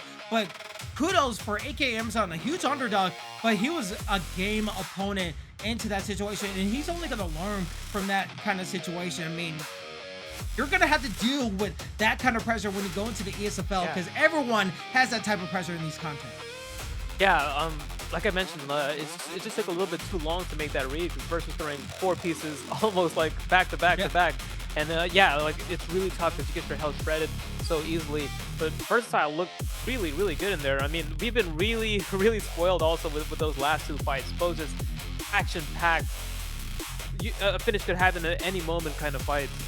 Yeah, I was like, all right, we've already found our fight tonight, as you said, but then we're like, wait, hold on, hold my beer. There's another fight that's happening. Right. Can we continue these streaks of amazing fights? We will have to find out because our next fight is ready to go. This one, I'm very intrigued to see because I remember commentating this with one other fighter's fight last time I commentated with you, Drake. Sniper Phenom 22 was going against Charlie 18X, and we saw Sniper Phenom put on a hell of a show. Can he do it again for the second time here? We'll have to find out. What do you have on these competitors right here, Drake? Yeah, so both guys are really gamed. Sniper Phenom coming off of that win of Woolly Genius in a huge upset. He's also beaten TK Ungodly, and we saw how good Ungodly was. But Charlie, he has a win over the great Drake UFC. That's a huge win. Charlie, he is coming off of a loss to Cerberus, but I know personally how good of a competitor he is, and I think this is going to be a really, really good fight. So, in the back of your mind, when you're reading that scout report and you just read like his biggest accomplishment was being you, are you praying on his downfall, or are you going to be on by it? Oh man, I want him to do good. I want him to do good. But this is gonna be like such a sick fight though, because like I mentioned, Sniper Phenom beat Ungodly, beat Woolly Genius, and we know how good Charlie is. So this is gonna be a really technical fight. Yeah, it's gonna be a really technical fight, and they have technical fighters for this. In the middleweight division, it's gonna be Sean Strickland versus DDP, and we know that these guys have fought before, and it was a crazy fight. But will we see a crazier fight into the ESFL? We will have to find out as we see Sniper Phenom going with DDP. He seems confident in the selection. But Sean Strickland, we know that his boxing is incredible, but his pressure with his ground game, do you see him trying to work well with the ground game, or do you think it's going to stay standing up? It's hard to say. Sean Strickland did get a big buff after the Hamza fight. He has incredibly tough block, health stats right now. So he's a guy that's really... Oh! Ooh! What a way to start off the fight by Sniper Phenom with a big spin kick and a big slam takedown. What did I say? I was curious to see what Sniper Phenom was going to do in another contest, and already coming up with a crazy shot like that. That is insane. But Charlie, what can he do on the bottom side of the ground game? He needs to find a way to get back up. But Sniper Phenom, he says, I ain't playing no games. Screw an exhibition card. I am ready to show why I belong in the ESFL. And already with the 250 get up with everything, he's trying to put on a show and go for a Darce choke right here. He's trying to submit his guy. And switching back to a back flat right here, Drake. Big lead here from Sniper Phenom. I mean, he's just showcasing it all, using grappling, striking. I mean, to start off the kick with a big death kick like that, and he's letting big ground and pound. Sniper Phenom's just starting off so fast. He's starting so fast, and he's denying everything. So far, it has been his world. He is in the trenches. He knows what he needs to do, but good for Charlie, able to dissuade and just go back to the half guard. Oh, he needs to find a way to get back out of this real quick. But when you get denied like this and you're getting posture up, it doesn't even matter. Sniper Phenom putting on a clinic on the ground and pound, and already the head health is already halfway for Charlie.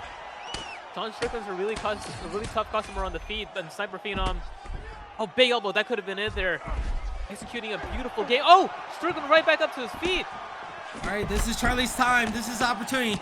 He needs to find a way to keep it standing up, to find a way to get his answer back. But Sniper Phenom going for the ankle pick, able to land the ankle pick, and we're back to square one for Charlie. And into a flow state here too. Yeah, Sniper Phenom looks really intent on using that grappling here. He doesn't want to deal with the awkward jabs, the awkward hooks of Sean Strickland here. Yeah, but if for 140 left, maybe you could survive into the second round and just recharge for a game plan. But a stack guard might not even let him go into the second round as Charlie is fighting for his life. Sniper Phenom is getting so many punches in. Can he find his way to get back up? He needs to find a way. He does. Here comes Charlie. He needs to watch out for the ankle picks now. Right, yeah, he's just... Oh, beautiful level change there into the overhand. Sniper... Oh! Sniper Phenom just so unpredictable here. You can't tell if he's going to throw a spinning kick or a takedown or an ankle pick. He's executing a really good game plan. And sometimes when a guy comes out this fast and this aggressive, it can be overwhelming. You don't really know, like, when is it my turn, or like when can I... It's really hard to get momentum going when someone just comes at you right away with a big kick and then a takedown and just takes your back and takes full mount and is denying you. Sometimes it's really hard to come back from fast starts like this. Yeah, well, you lead it to the point I was going to say. After we're seeing ground and pound like this, as soon as we end the round, if you're Charlie right here, is it hard to mentally reset and just treat it like a new round? Or are you just like trying to say, oh my God, I can't let this happen again? Like, what's your mentality going to the second round if you're Charlie? Yeah, if I'm Charlie, I know exactly what this guy wants to do to me now. He wants to be unorthodox on the feet, and then he wants to take me down. So I'm gonna, treat this second round like it's a brand new fight. He lands a good one too, taken down right away. And yeah, that's one thing from the last round. You got to be heavy on that low block. Yeah, and that's the thing. Like, he knows that the spinning roundhouse is landing. I think that's also like an added game plan of Sniper Phenom. It's like, all right, you're going to try to block all these takedowns, but the headshots are still going to be coming. If you don't leave that open, it might be like a whole different scenery. Exactly. He's throwing a lot of big headshots too, and he goes for another big pound-and-pound sequence here. Yeah, Sniper Phenom just looks incredible in this fight. His grappling looks really sharp. We saw him use Habib in that last fight against Fully Genius, and we were like, oh, okay, he has Habib. Anybody can be a good grappler with Habib. But here, he's looking really sharp with Trickzzy with the ground and pound. Yeah, and we'll have to see, can Charlie gain enough range? But look at that. He probably is like, okay, I have to block low, but when that happens, it's spinning roundhouse, and now you're getting taken down once again. It just seems like that's a move. Spinning roundhouse, go for the takedown, make his opponent think about the head game.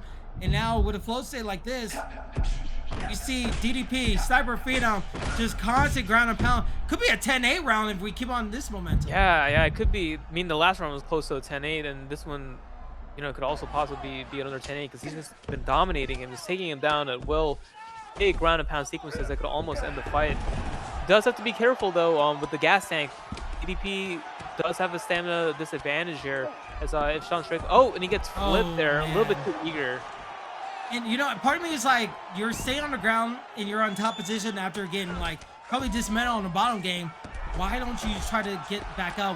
What's the point of him staying on the ground game and just trying to find his way to get more damage on his opponent? Exactly. You know, especially having the stamina advantage and having a good amount of time to work there. You see a posture up the knee on belly. Jeez. The ground and pound here. The Sniper Phenom was just looking so deadly. I mean, it's just been a phenomenal performance so far. With 30 seconds left in the second round, Sniper is just doing what he wants in this contest. And every time Charlie finds a way to get back up, he's been getting some transition denials, but it's stop and start every single time with his offense that he's barely able to do anything. And with the third round, he's gonna find a way to say, actually, we have a whole God, there's still another minute that Charlie has to deal with this ground and pound. I mean, this is so deflating for Charlie. Yeah, it's definitely down 2 rounds. I don't see him taking this round back unless, you know, something really crazy happens there. But, you know, he's gonna have to go into that third round and look for a finisher as he gets a good Komura sweep here. But with 20 seconds left, I don't think he can do much, and he gets reversed again. It's just like, just the little bit of hope. With 9 seconds left, maybe you could go for a head kick, but he's staying into the pocket of his opponent. I mean, that's a good combination. If your opponent's going to do something crazy like a spinning back fist, you have to capitalize. And he's been able to do that. But 2 takedowns out of 2. 3 minutes and 53 seconds of ground control. And not only just ground control, posture up ground control. That's helping out Sniper Phenom. Yeah, it was really the ground and pound there. I mean, his ground and pound looks really good. Usually, you know, whenever people go for a ground and pound, they get reversed right away. But he's finding the right shots there. And going into this third, Charlie needs a finisher. He's definitely down 2 rounds. Yeah, but here we go. What can Sniper Phenom do to seal the deal? We know that he likes to go for the home run hits. Oh, with a good slip away from Charlie. Oh, but the takedown, will he be able to get it? He does again. Okay, that's the first takedown defense from Charlie. And now this is opportunity. And he's getting some good elbows onto Sniper Phenom. That's kind of the start of what he needs to do. Yeah, he's gonna have to just walk forward and just really just go for big combos. And now we're starting to see the takedown defense. This is what we need to see more of in that last round. But if he can keep it standing on the feet, he could look for a knockout here. And look at toe strikes landing percentage with 67 to 51 in favor of Charlie. So when he has a chance to strike against his opponent, he's been able to have a chance and lands himself. It's just the ground and pounds have been dissuading him so much. Sniper Phenom, 3 straight takedowns, 3 straight denials so far. Yeah, sometimes you could also, you know, just be caught off guard. Like, you know, you get hit with a death kick and then the guy just shoots like 5 takedowns on you. I don't think Charlie expected that as well. But now we're starting to see him adjust to that game plan and starting to make the adjustments and defending way more takedowns in this first 2 minutes than he has before, and he's starting to land some good shots on the feet as well. Oh, you know, I thought we were going to see Charlie try to go for another strike as he lands an overhand, but I like the way he's using the body uppercuts along with the hooks. But again, the takedowns will stifle any momentum that Charlie had. And now, even though Charlie has enough stamina, it's been Sniper Phenom's world so far in this third round. Oh, he's able to get the back here. If he could lock in a submission here, he does have a stamina. Oh, but that was one situation where I would try to do some stuff on the ground because he has such a big stamina lead. He could have looked for a submission there, but yeah, he's gonna. Oh, big that's it! That moment! Oh no, he couldn't get the posture up. Oh my God, he had the head kick. He saw his moment, and he just couldn't get in that situation. He needs to deny this takedown, and he doesn't. The knockdown lands, but Charlie, man, you gotta feel bad for him. Yeah, he had that big knockdown there, and the game just did not allow him to go for any ground and pound. He goes for a Kimura here, and he gets flipped right into north-south position. But that was really unfortunate though, because he got that big knockdown that he needed, but he could not jump on him. Yeah, I would just say you just need to find a way to get back up right now. 1 minute left. You just need to find a way. You had a chance with a nice head kick. This is his chance. He just needs to deny it. The stamina is slow for Sniper Phenom. Here we go. 43 seconds left. We saw Charlie get a little bit of momentum with a head kick and a knockdown. Can he do it again? Can Sniper Phenom find a way to chase up another head kick, but not in the right amount of distance there? Yeah, and Sniper Phenom looking to just secure this win here. He gets just shooting for the takedown, just kind of like burning the clock away here. And Strickland is going to pop the flow state here. He's going to need a lot. Sniper Phenom on the back foot here, just avoiding the shots here, just trying to ride out this round. And And So Sniper Phenom, great first 2 rounds, able to get the takedowns. But the third round, it felt like he was parking the bus a little bit in that third round. He knew that he was up, but Charlie kudos for him for not getting like super down on himself and still kept fighting when he had the chance. When he had the opportunity, he was able to get some good kicks, able to get the knockdown. But Sniper Phenom, all around a good fight by him. yeah, sometimes it's just like I mentioned, just making the adjustment a little bit too late there. If he had fought the way he did in that third round in the second, he could have been looking at a different fight. But Sniper Phenom, you can't take anything away from him. He came out really, really hot. Death kick right into a big slam takedown, massive ground and pound multiple times in both in the first and second round, and was able to really fight a really, really good fight. Yeah, I mean, we were just checking out the fight stats, and it was 99 to 75 in total strikes landed. And some judges had it 28-29. So Sean Strickland definitely won that third round. You just wish that the way he was denying the transitions, if he was able to do it in the second round or a little bit in the first round, he probably wins that kind of fight right now. Yeah, but Sniper Phenom, that's 3 in a row in the ESFL now against some good opponents as well. So he's going to be looking at a big match coming up soon. And yeah, I'm really looking forward to seeing what that guy does next. Yeah, Sniper Phenom, don't get me wrong. Even though I'm like hyping up Charlie and what he did or what he was able to do to overcome the adversary that he had to deal with, Sniper Phenom is no slouch and no joke. I am excited to see him in the ESFL. I'm excited to see him against other competition and see what he could do. Maybe fight his way into a co-main event spot, fighting against other high caliber type of fighters. And hopefully we get to see him more. But Drake, we have been going through so many fights. That was our 10th fight. But if we can, let's just recap what we've seen so far. So many amazing fights, so many amazing performances. As we take a look at this fight card right here, what performance has like made you super excited of what the future is for the ES? Man, yeah, we had so many good fights. Man, if I had to highlight just a name, Cerberus, 4 in a row in the ESFL exhibition cards. He's definitely going to have a spot on the main roster, and he's definitely somebody you want to watch for. But Miramichi and Viper TKO, they had such an incredible fight. That was just such a barn burner. If you guys missed that fight, definitely go back and rewind it. It's only 1 round. It was one of the craziest fights you'll ever see. Yeah, absolutely. And then also shout out to Suspect, Jesse, Button, Taz, all getting amazing victories. AG with his submission victory as well. All these guys have put on some good performances so far, and we're only getting better because we're getting to the last stretch of the card so far, and it's been so good. So be sure to check, especially if you want to check out one of the fight nights, be sure to check the VODs on YouTube or on Twitch because you can see all that amazing stuff. But let's get ready for our next fight. This one is sure to be another great one, as it's a tale of 2 legends in the ESFL community, as it's Papa Lemur going against Double Matt. Both guys looking to put on a massive show in this kind of fight right here, Drake. Yeah, it's going to be a big fight. Papa Lemur looked really good against Hammer in last week's card, and he is a former ESFL champion. He's been in the big spots before.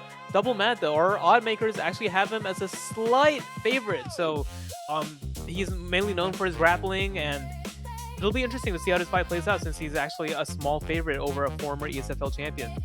Yeah, which is like very interesting. Maybe they know something that we don't know, but like the legacy score, Papa Lemur 38 overall. Meanwhile, Double Matt 686. So that's what tells you, like, don't get me wrong, these guys are amazing competitors. They know what to do. Double Matt, I remember like in the OG days of him competing, I was like, oh my god, this guy is so sick with his double jabs and everything. But to see this in the featherweight division, we see Double Matt using Max Holloway, and one of my favorite picks from Papa Lemur, Jose Aldo. This is sure to be a crazy fight here, Drake. Oh yeah, it's going to be a banger. I mean, Aldo's really good in this game. He's got really powerful leg kicks as you would expect, but he also has really good boxing combination, and he's got a lot of power too. So this is going to be a super fun fight. And we'll have to see what goes out. Again, Papa Lemur on the left side using Jose Aldo in the red gloves. Double Matt using Max Holloway in the blue. Right now, we're seeing a little bit of a different pace. On a nice uppercut landing for Papa Lemur, but both guys were able to land some good strikes. And this is where it'll be interesting. Will he stay on the ground game? Oh, he's trying to go for a set guy right there, but not able to get it. Double Matt able to find his way back in. So let's see if he tries to attack with the body a little bit more. Yeah, both guys starting off really fast here. We saw Papa Lima just opening up the fight with a lead head kick, just going right at him right away. And right now, the pace is kind of slowed down a little bit. We're seeing a little bit more of a technical fight here. And both guys just picking their shots here. Oh, big uppercut there from Lemur. Yeah, we're seeing double Matt. He tries to go for the body. Oh, but a double! Trying to bait his opponent going in. That has caught me so many times in rank. You have no idea. But try to do an ESFL exhibition match.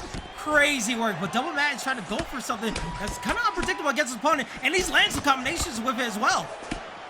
Yeah, remember, Double Matt is a slight favorite, so the odd makers definitely see something in this kid that we don't, and he's looking really sharp right now. I do think he's actually a little bit ahead in this round. Yeah, and we'll have to see if Papa Lemur can answer back using leg kicks. Jose Aldo has vicious leg kicks. We all know this. That is implemented in his game plan. And with the trades right here, we see Papa Lemur able to get the advantage, able to land some combinations with his hooks, just staying in place. But again, another added element is those darn leg kicks. Yeah, those Jose Aldo leg kicks do so much damage, and it doesn't take too many of them, though. Just like 4 or 5 leg kicks and your leg health is completely crunched. And Papa Lemur does look really good right now. He's landed, he's won. Oh, big combination. Oh, and he gets dropped. You don't want to stand in the pocket against Double Matt or Max Holloway because they will piece you up. They don't care if it's like a tennis match. It's like, you go, I go, you go. These guys are going to just go and try to knock you out. And already we're seeing the cut on the right side of the face of Jose Aldo. Papa Lemur needs to watch out because the head kick could be very damaging. Papa Lemur there with a takedown fake into a combination there. That was some panic wrestling there, but he got hurt early on here, and he needs to get this round back. And Max Holloway is just putting the pressure on him here early.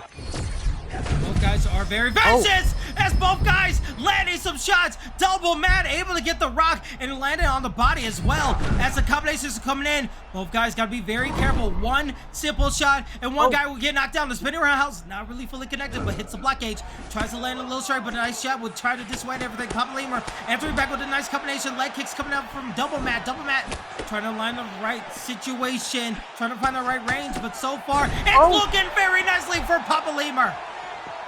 Papa Lemur gets that knockdown right back after it looks like Double Matt was firmly in control of that round, but then Aldo sits him down with an uppercut lead hook combination.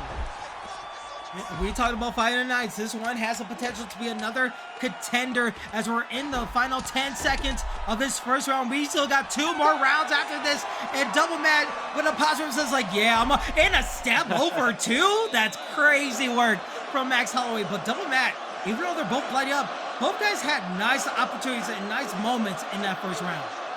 Yeah, Double Matt looked really good against, former ESFL champion, a guy that's main evented an ESFL card. But Papa Lemur, though, coming back at the end of that round, showing exactly why he is who he is, getting that round back. And now we're heading into a really interesting second round because that first round was just so close. That could be a 10-10 round. Both guys got dropped. It's going to be really interesting to see who pulls away in this second round. Yeah, and that probably helps out both competitors, right? Like, it's even though the way they've been traded. We saw in the last fight when someone tried to trade, it was like when someone had the advantage, it was already done and there was no way to come back. With this type of fight, it's fairly even on stamina and on the head health. One simple trade for both these guys can lead into a knockdown. Look at that. Right hooks landing from Papa Lemur. Able to get the uppercut with the right hook landing onto his opponent. But Double Matt able to try to answer back. Nice side step, but a nice check of the leg kicks right there. Able to answer back. And that left leg, the left leg of Max Holloway is looking down. But the point to the mat. The flow state being landed by Double Matt. He wants to land. Head kick misses. Oh, but the wrong strike. The landing. Oh, but the rock. And a head kick landing. I mean, not the head kick. The uppercut into Double Matt as he gets the TKO.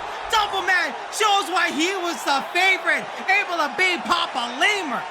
What a fight! And Double Matt, a massive underdog. We mentioned the stats. Papa Lemur, he was let me pull it up. He was number 38 in the legacy rankings. Double Matt, number 686, able to pull off a massive upset against a former ESFL champion. And that was going to set him up for a big fight in his next one. And you know what was crazy? Double Matt was rocked. He was rocked for a moment, or maybe it was like a head kick that Papa Lemur found a way to get out of it, but he wasn't able to capitalize. He tried to go for a hook, but it only landed on the body. He wasn't able to fully get the full punishment of it. And then after that, Double Matt was able to capitalize and get the full decision victory. get the knockout. So you have to be looking at it from Papa Lemur's perspective. It's like, dang, if I was able to capitalize, maybe it would have changed the whole fight. Right, yeah, he did duck a head kick, but wasn't able to like get anything off of it. But that was just such a back and forth, very chaotic fight. And you know, we came into this fight thinking, why is Double Matt a favorite against a guy who's a former champion? And we chose exactly why. He was able to pull off a huge win, and he looked really composed in there. That was a really good, really competitive fight.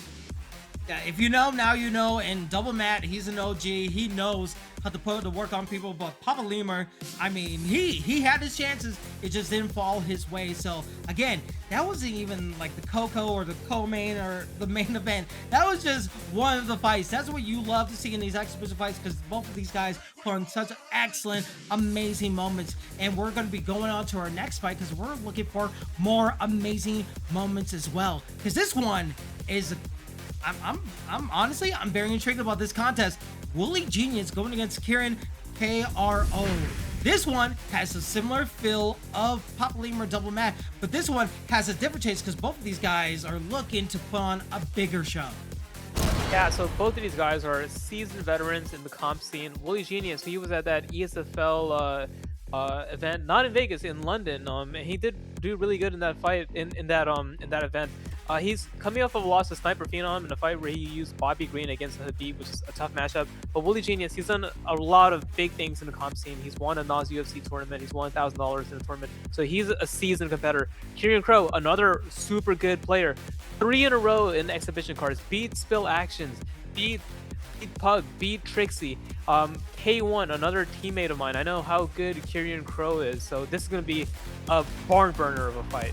Barn burner, and you know, nothing says barn burner without Max Holloway. And then King Bobby Green, he lost his last matchup when the fighter selected him. Can he win this and be back to 500 with a 1-1 record? We'll have to battle. Genius, he's trying to get out to Schnei, lost his Sniper Phenom. Can he do it against Kieran Crow? We'll have to find out.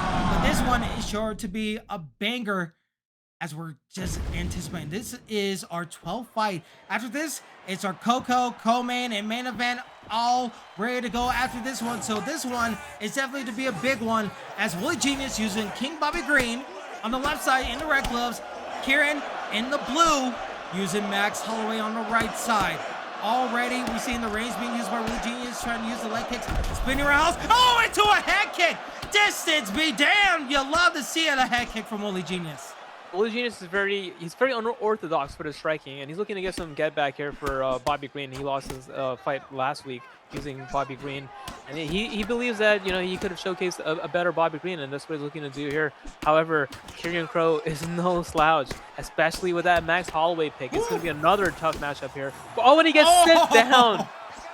Hey, can someone bottle up that whole sequence? I like the way people were slipping. And look at that, another slip into an uppercut. Look at that, just a flow save from Kieran. Kieran is putting work on his opponent. Oh my God, it's just back and forth. But Kieran is just, he's looking like a professional boxer in there, Drake. Yeah, he's fighting super technical. And, you know, K1, Kieran Crow, he is... You can't think that you're going to just use Bobby Green and not strike Max Holloway, because this guy is really damn good. But then he gets another hook.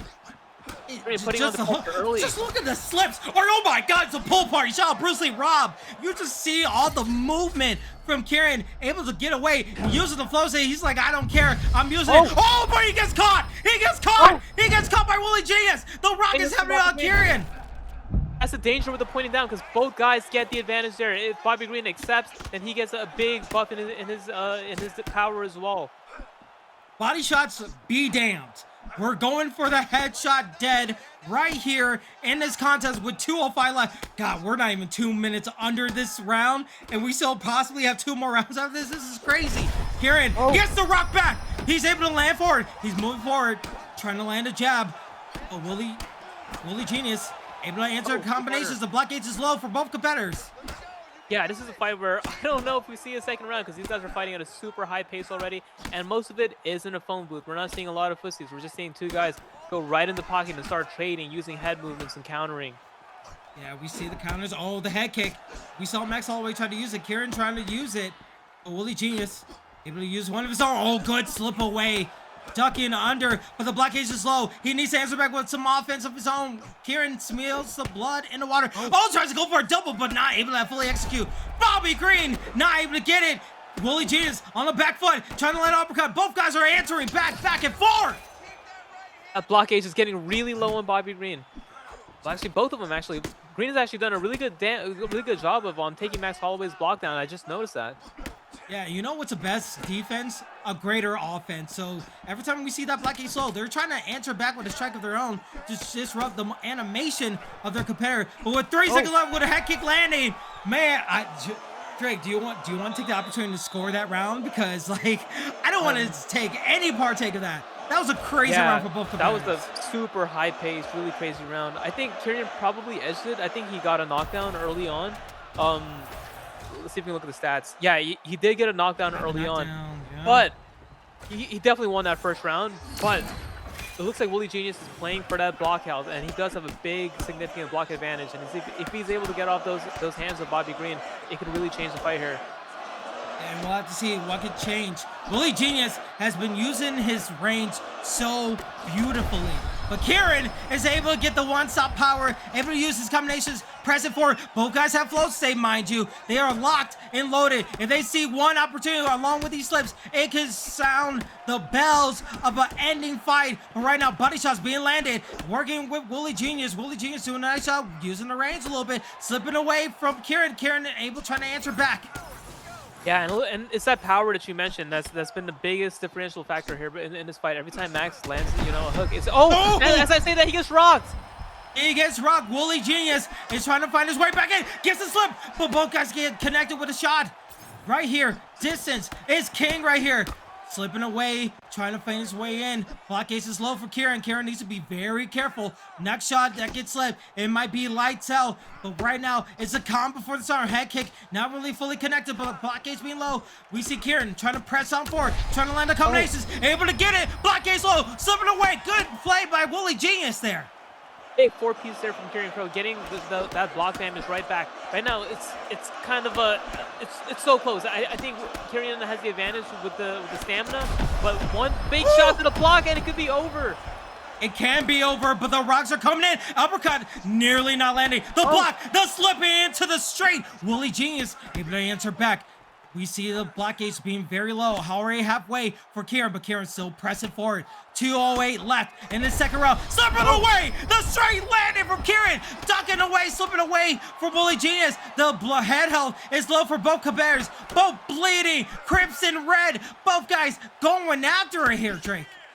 Yeah, and this is an incredibly high-level fight here, and I'm really impressed with the survivability there of Wooly Genius. He was in some really bad situations, but he was able to use his footwork and his head movement to get himself out of there and still keep himself in this fight.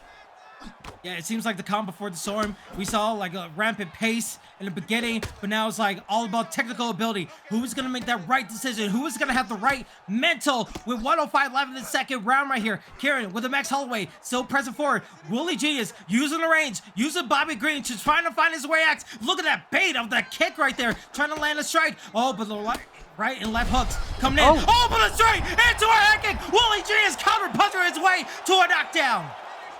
I was just going to say, it's one zig or one zag that could end this fight for either guys. And Wooly Genius, although he was down in the stamina and possibly the head health, one big pull straight into a head kick is able to get him back into this fight. And that may have stolen the round for him here. And in a round that was extremely chaotic and extremely close. Drake, we're going to the most dreaded words. Oh! No, we're not! Oh my God! We see King Bobby Green, Wooly Genius in a buzzer beater. I think 2 seconds left. I was going to say, there's no way we're going to a third round, but we didn't need a third round as Wooly Genius gets a TKO victory and possibly a fight of the night contender. Wooly Genius redeeming Bobby Green in an absolute war against a very high-level player in Kieran Crow.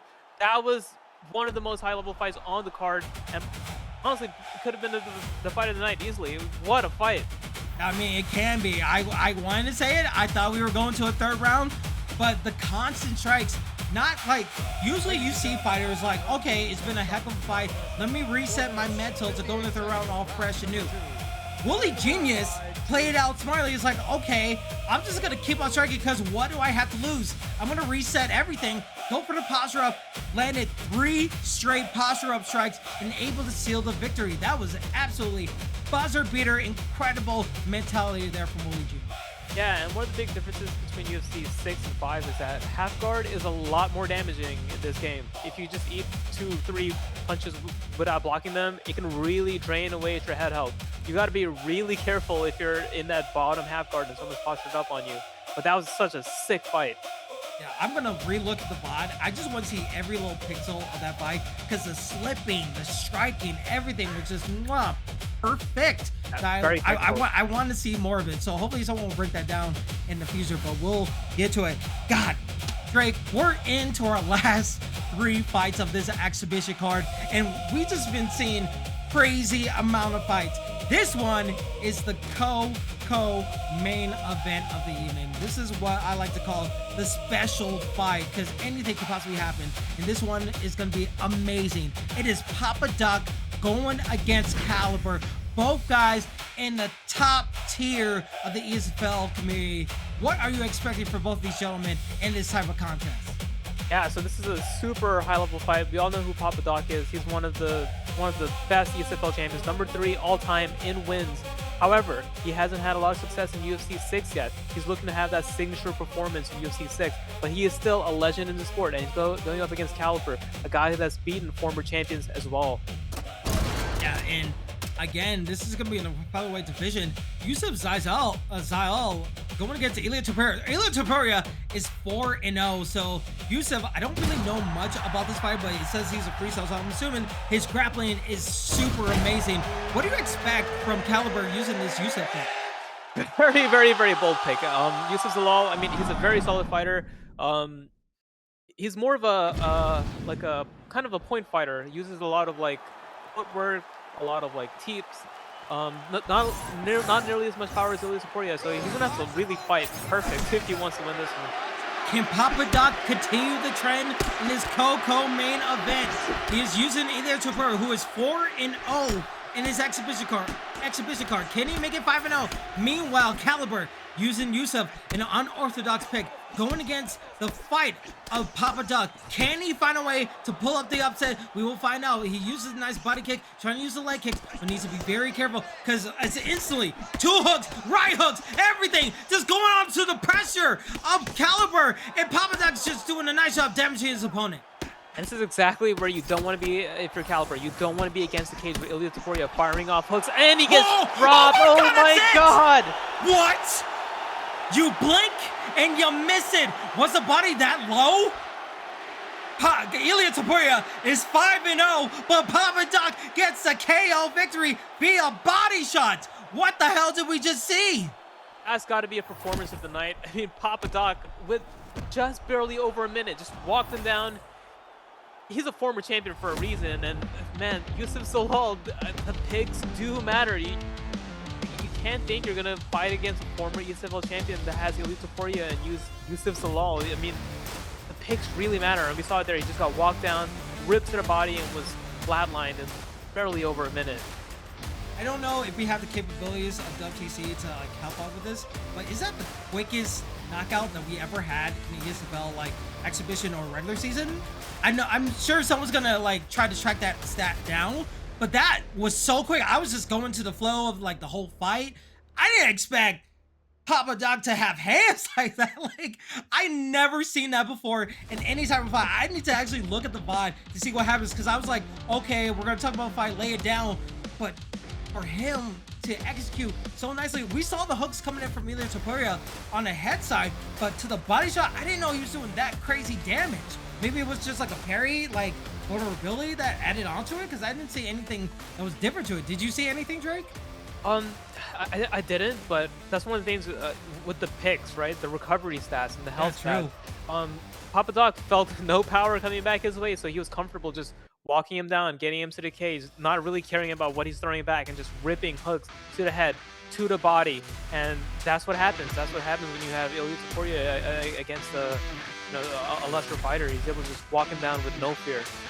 Yeah, 5-0 for Ilia Topuria, but that's why people pick him, because you got moments like that. But also, kudos to Papa Doc for putting on that type of performance in the Coco main event. Usually, that's why I like to say it's a special It's a special fight. The Coco main always delivers something unique, and that's what we love to see. But man, crazy fight. This whole event has been crazy. We're live on Twitch and on YouTube. Our exhibition card for July 19th, a super worldly event. We love to be here. I am your commentator Kingsley, alongside me is Drake, and now it is time for the co-main event of the evening, ladies and gentlemen. This one is a big one. It is Word Life versus Treehouse, and this one is a big one. We see both of these fighters like put on some big events and put on big fights, but what are you expecting coming into this fight right here? But we all know who Treehouse is. If you played a little bit of ranks, you probably ran to Treehouse and probably got submitted and probably smashed the controller. Treehouse is one of the most intimidating people in the game. Just his aura just makes you really shake. But Word Life, he's coming off of a huge win over Trickzzy and a huge performance in that last card as well. Word Life does have the grappling to stand his own against Treehouse, and this is a very intriguing matchup.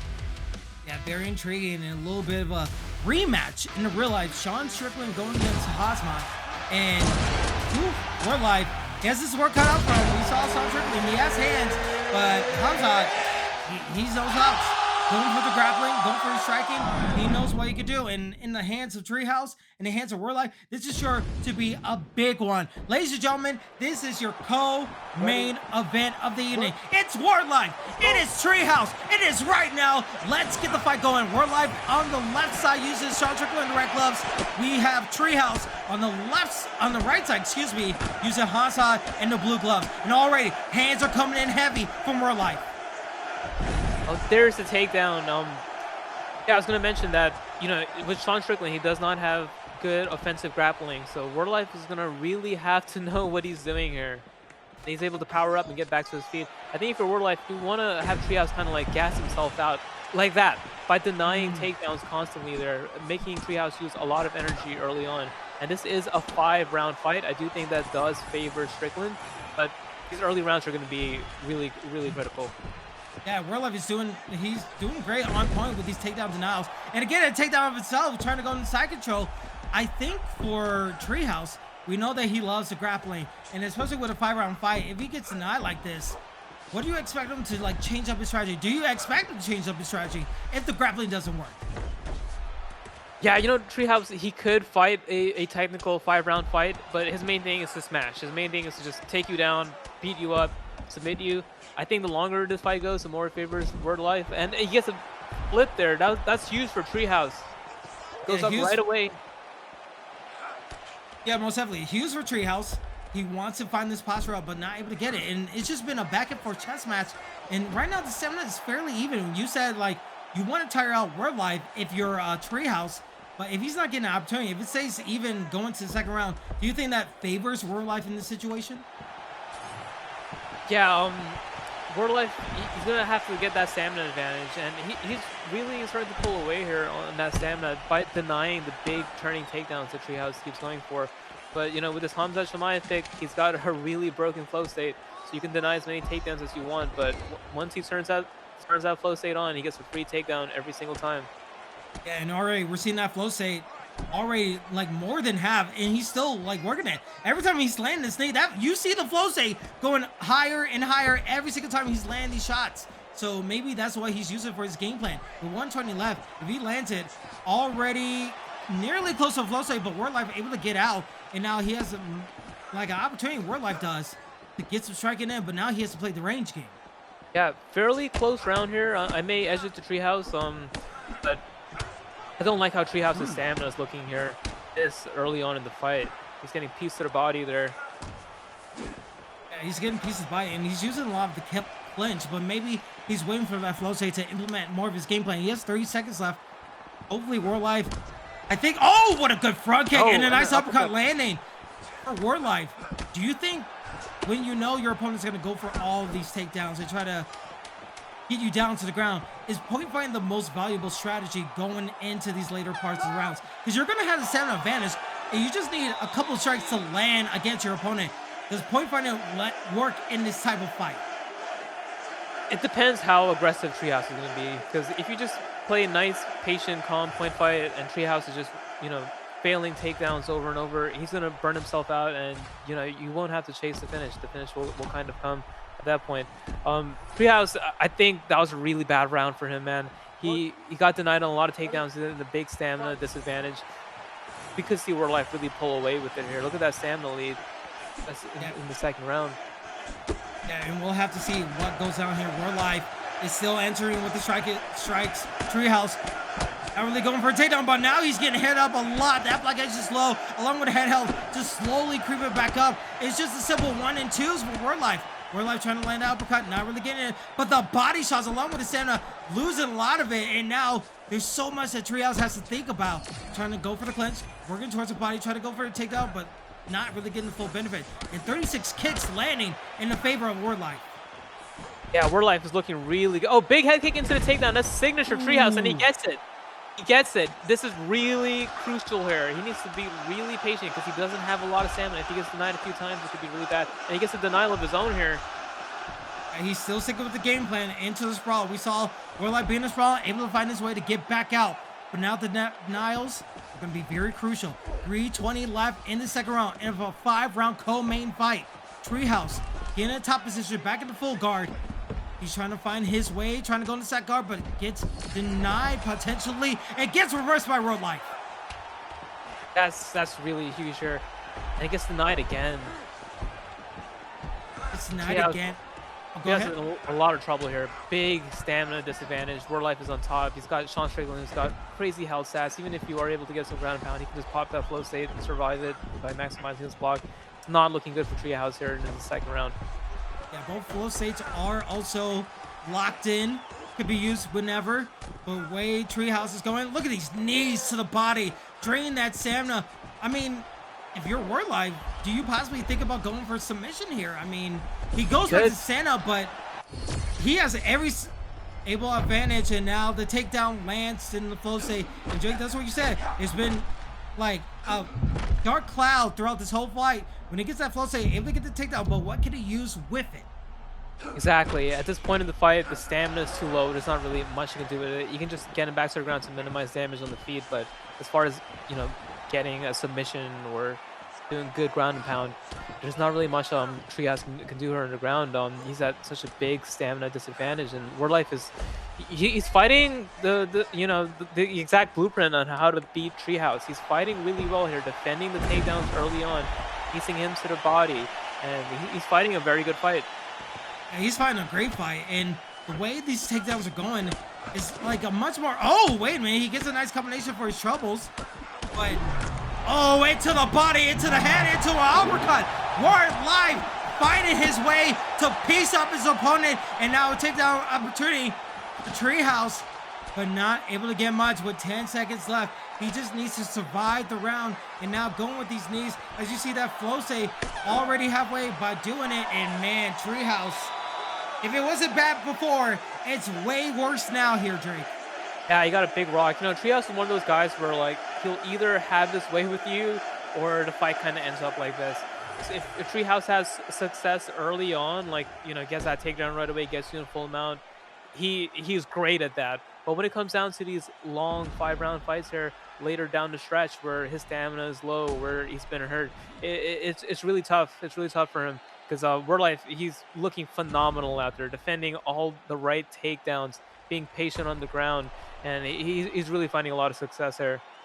Yeah, and can he continue on that success? I mean, third round, you always want to win 2 rounds, but with a 5-round fight, you can win 3 rounds. You can lose the first 2, but you can win the last 3. It is up to Treehouse to find a way to come back and find his way back into this fight. But he's going to have to climb a tall mountain as a head kick, trying to land, trying to change up the ability. But Warlife able to simple 1-2, able to land against his opponent. No clinches, no takedowns can save him. He tries to go for one, and now he's standing back up. Warlife is doing such a great job in this first start. Yeah, the end could be near here for Treehouse. Warlife is fighting the perfect fight here on how to beat Treehouse. Treehouse takes his back here. It's interesting to see what he does, and he gets denied again, and that's just going to keep wearing on that stamina. And it's not only the stamina, it's the body shots. You can see Warlife using more body shots to just dissuade him, and just look at all this. It seems like it's Treehouse has one mode and is just going for takedowns, and I would just love to see him go for like another head kick or just change him up. Maybe use the jab, then go for a takedown. He's able to land that takedown, which is nice, but with that stamina so low, you got it, but where you're in no man's land with this takedown. Exactly. He's gonna have to do something really crafty here on top, which Treehouse he can do. He has a really diverse skill set on the ground. If anyone could pull it off on the ground, it's Treehouse. He gets sprawled here. Another denial too. It's just word life. He's doing such a great job. Get up when he wants to. He can use the striking when he wants to. And when you try to go for a body shot like that, it's not working to your favor as the body shots are coming. Block gauge, head health, body health, stamina, all low for Treehouse. Trying to find a prayer into this contest. The flow state is in. A simple jab will knock down Treehouse as Word Life is trying to get the KO victory. But go for a posture up. Can he seal the deal here? Going to the head, into the body, and that will be it. Your co-main event winner is Word Life. What a performance from Word Life. He fought the perfect fight. That's how you have to fight against Treehouse. You have to defend those takedowns. That early 2 minutes against Treehouse is very crucial. Don't make a mistake there. And that's exactly what Word Life did. He never got mounted. He never put himself in a vulnerable position, and he was able to just wear on him. Point fight the first round, second round, and then once you got that big stamina advantage, just unloaded on him. What a performance!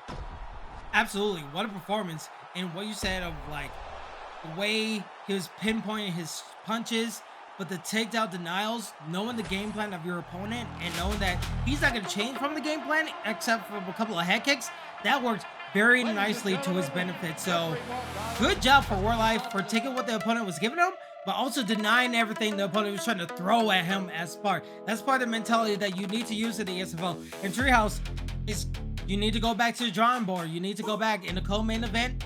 You're a high caliber fighter and your ground game is amazing. It's just sometimes you need to change up. You need to change up the flavor to make sure your opponent is fearful of all aspects of your game. But we'll have to see how that all goes down. But before we go further into the whole situation, I want to thank the staff in the back for actually giving out the stats of the fastest knockouts or finishes that we had so far. So the record for fastest finish is CW Yurda against B3 Bang Bang and ESFL 106, which was 52 seconds. There's a whole bunch of under a minute. Yeah, Psychosis and ESFL 22 back in the day.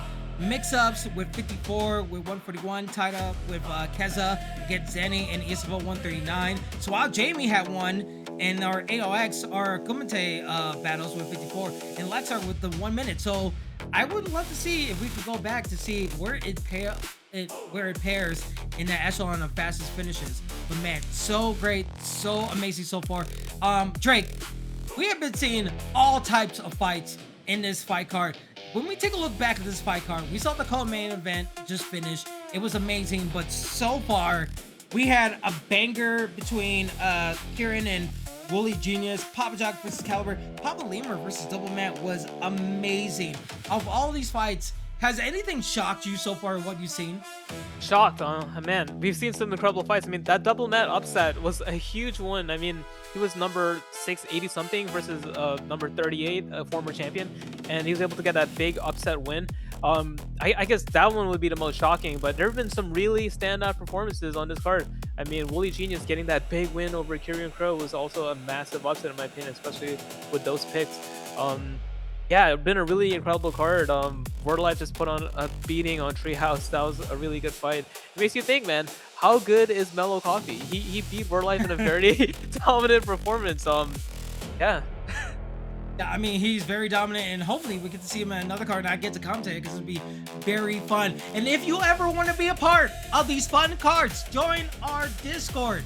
On the ESFL Discord, it is amazing. You get to be a part of the UFC community along with the ESFL, where we have events in wrestling and WWE stuff, where we have boxing, but most importantly UFC 6, where we're going to have our signups for July 26th and August 2nd as well. Our final chances for our exhibition cards where you want to sign up and make a name for yourself before we get the regular season going. So be on the lookout. It is amazing and you want to be a part of every single bit of it, along with our Sunday broadcasts where we have the event. So be sure to be here and get ready for it. Because now, ladies and gentlemen, Drake and I are here. We're live on Twitch and on YouTube. It is about that time for our main event of the evening of our exhibition card here on July 19th. It is EK Warrior going against Trickzzy. This one is a banger. Trickzzy trying to get onto the winning record, trying to find the elusive main event victory going against EK Warrior, who has been dominant in other cards. What do you see here, Drake, about these competitors that look so great and worthy for a main event? I mean, we gotta start with EK Warrior. Last 2 wins, Muay Thai Jesus and Suave Jamie, 2 of the best players to ever play the game, and those are just 2 massive victories in competition. So EK Warrior is on a big streak right now. He's a former champion himself. Trickzzy looking to make a return. He's had a tough go in his last 3. He lost to Word Life. We just saw how good Word Life is. He lost to Trickzzy, one of the best players. He lost to Zayaf, one of the best players. He himself is a former champion, top 10 legacy rating, top 10 wins, number 3 in KOs. This is going to be a banger of a fight. It's going to be a banger, and it is your main event. All the marbles are here in this exhibition fight. Bragging rights are on the line. It is your main event of ESFL July 19th exhibition card. EK Warrior using Brandon Moreno on the left side in the red gloves. Brandon Royale being used by Trickzzy. And already, we're not even taking a breath. Because already these guys are going 100 miles per hour, trying to find the connections, trying to find the combinations that they need to land that decisive hit. But already, we're seeing body shots coming out from Trickzzy, but you want him to back up a little bit to land those body shots, correct? Yeah, absolutely. Trickzzy just starting off so fast, just coming at him right away with the jab, jab, body hooks, jab, jab, leg kick. And this is, so you remember what I was mentioning earlier, sometimes when someone starts off this fast, it can be really overwhelming, and that's what he's looking to do here. Big body kick. He's looking to overwhelm EK Warrior, who's been on a big streak. And already a head kick. Oh my, wait, did that land? I think that just barely landed with a head kick, but this is one of the most that you need to be in. You need to find your right slips, you need to find your right combinations, but right now EK Warrior needs to be very careful when he's trying to land that head kick, because when he gets an opponent in a punishable state, he might have a chance to rock his opponent, but right now, it's very much back and forth. You see a tray in the pocket. Oh, big head kick there too from Brandon Moreno, and now EK Warrior starting to get a little bit more comfortable here. We see him coming forward a little bit more, and Trickzzy just using that Brandon Royval cardio, just putting it on him right away, using a lot of volume strikes. Yeah, and along with that cardio, it's a 5-round fight. It's a 5-round main event, so using every little bit of stamina is going to be very beneficial to your strategy. But right now, 1-2 is coming from EK Warrior. EK Warrior playing nice off his back foot, able to bring his opponent towards him and able to piece him up right there. That's the combination you need. And already we're seeing a cut on the face of Brandon Royval.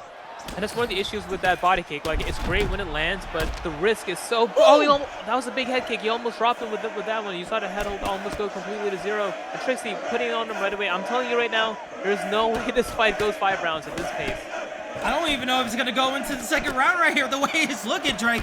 But this is what you love to see in your main event. And already, flow state, being landed, being implemented. It's been going crazy so far. Trying to go for overhand, gets denied into these takedowns, trying to waste that flow state right there. Trickzzy doing a nice job and able to back away to avoid that flow state, even though a head kick almost lands for EK Warrior. I think Trickzzy did land more shots, but he has a stamina lead here, and that's because of the cardio of Brandon Royval. He is a volume puncher, and he's able to come forward, throw a lot, and actually still have the stamina lead. Yeah, it's like a ticky time bomb, right? Like, you're going against Brandon Royval, you know you're not going to win the stamina battle, so you know that you need to end this fight quicker than you lose the stamina. And right now, he's landing these combinations. He's treating it like it is. And right now, that block gauge is low for Trickzzy. Trickzzy needs to find a way to avoid it. He almost got punished right there. He was able to get hit with the left hook. Oh, but that could be dangerous. Trickzzy able to land a punishing blow right there, but not to a full extent. We're still getting close as there's 5 seconds left. Who's going to land that buzzer beater? Nice 1-2. Nice head kick landing. And so far, so good moments for both competitors. Yeah, super action-packed first round there. I look to see the stats there for sure. If you could, I think he's checking the flow state. He's not sure what the player's flow state is. But that's one of the good things about this game is you can check the person between rounds. But that was a super close round. I probably edged it to Royval. He did have a little bit more volume, but there were some really scary moments for him there.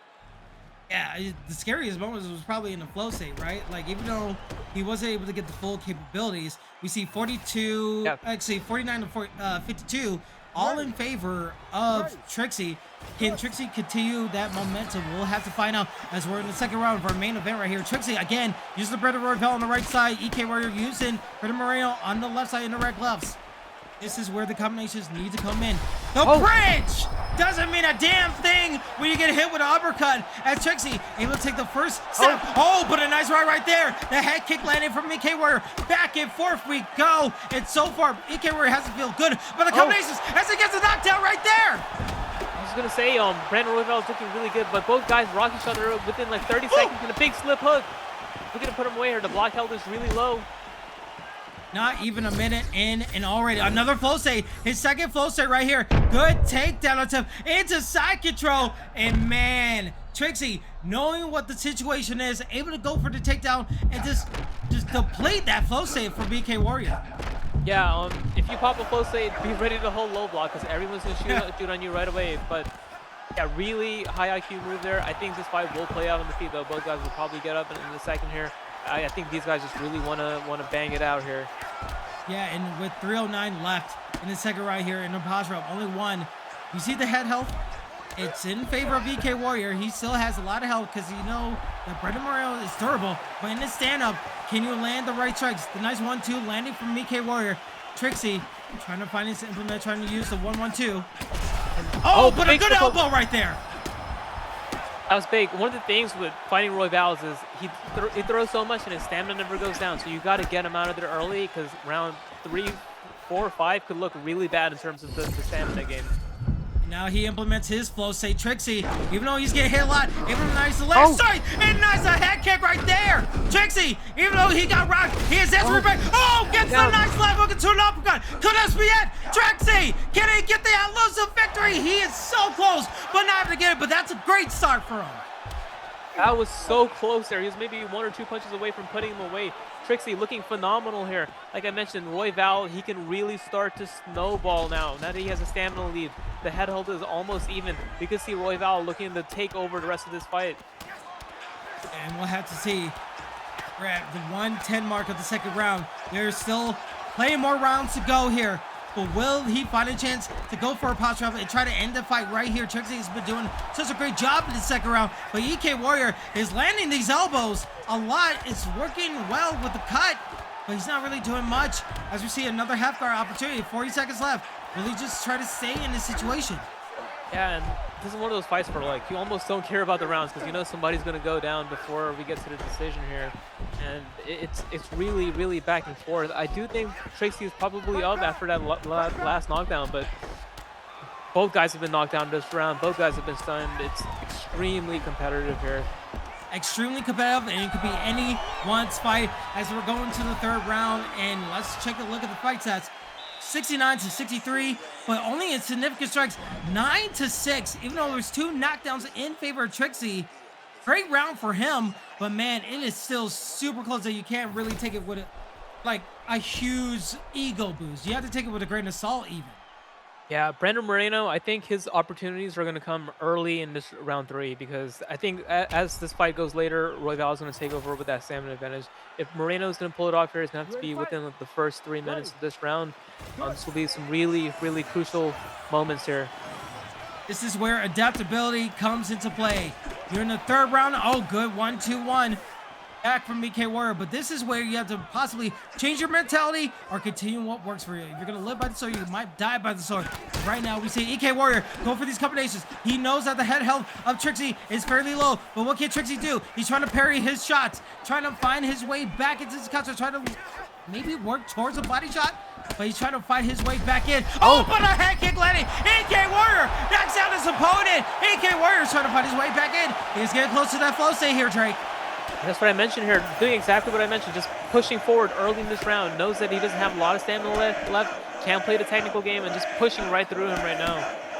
This is where the pressure turns up to maximum levels. Trickzzy is trying to find his way back into this round, even though he got knocked out. Oh, but the sneaky head kick, it might be a little bit sticky, but he's able to land an uppercut. EK Warrior gets another knockdown. He's able to land another knockdown. 2 knockdowns in favor of EK Warrior. Overhead landed the third one. That could be possibly a 10-8 round for the EK Warrior. Oh, another one. This could be it. And that's it. EK Warrior tells Trickzzy, try another fight, as Trickzzy doesn't get that victory, and it's EK Warrior going up on the mountain of the ESFL. What a fight. And now EK Warrior beating 3 champions in a row.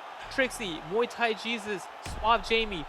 3 massive wins, almost an Ilya Topuria-like run in the ESFL. This show started off with an EK win, and now we're ending on EK Warrior getting a massive win over a very game Trickzzy. Trickzzy looked really, really sharp early on. He was actually ahead 2 rounds, but then Warrior understood the assignment, was able to get him out of there early in round 3. And it was a close contested fight, but when those combinations were coming in, the flow state was rocking.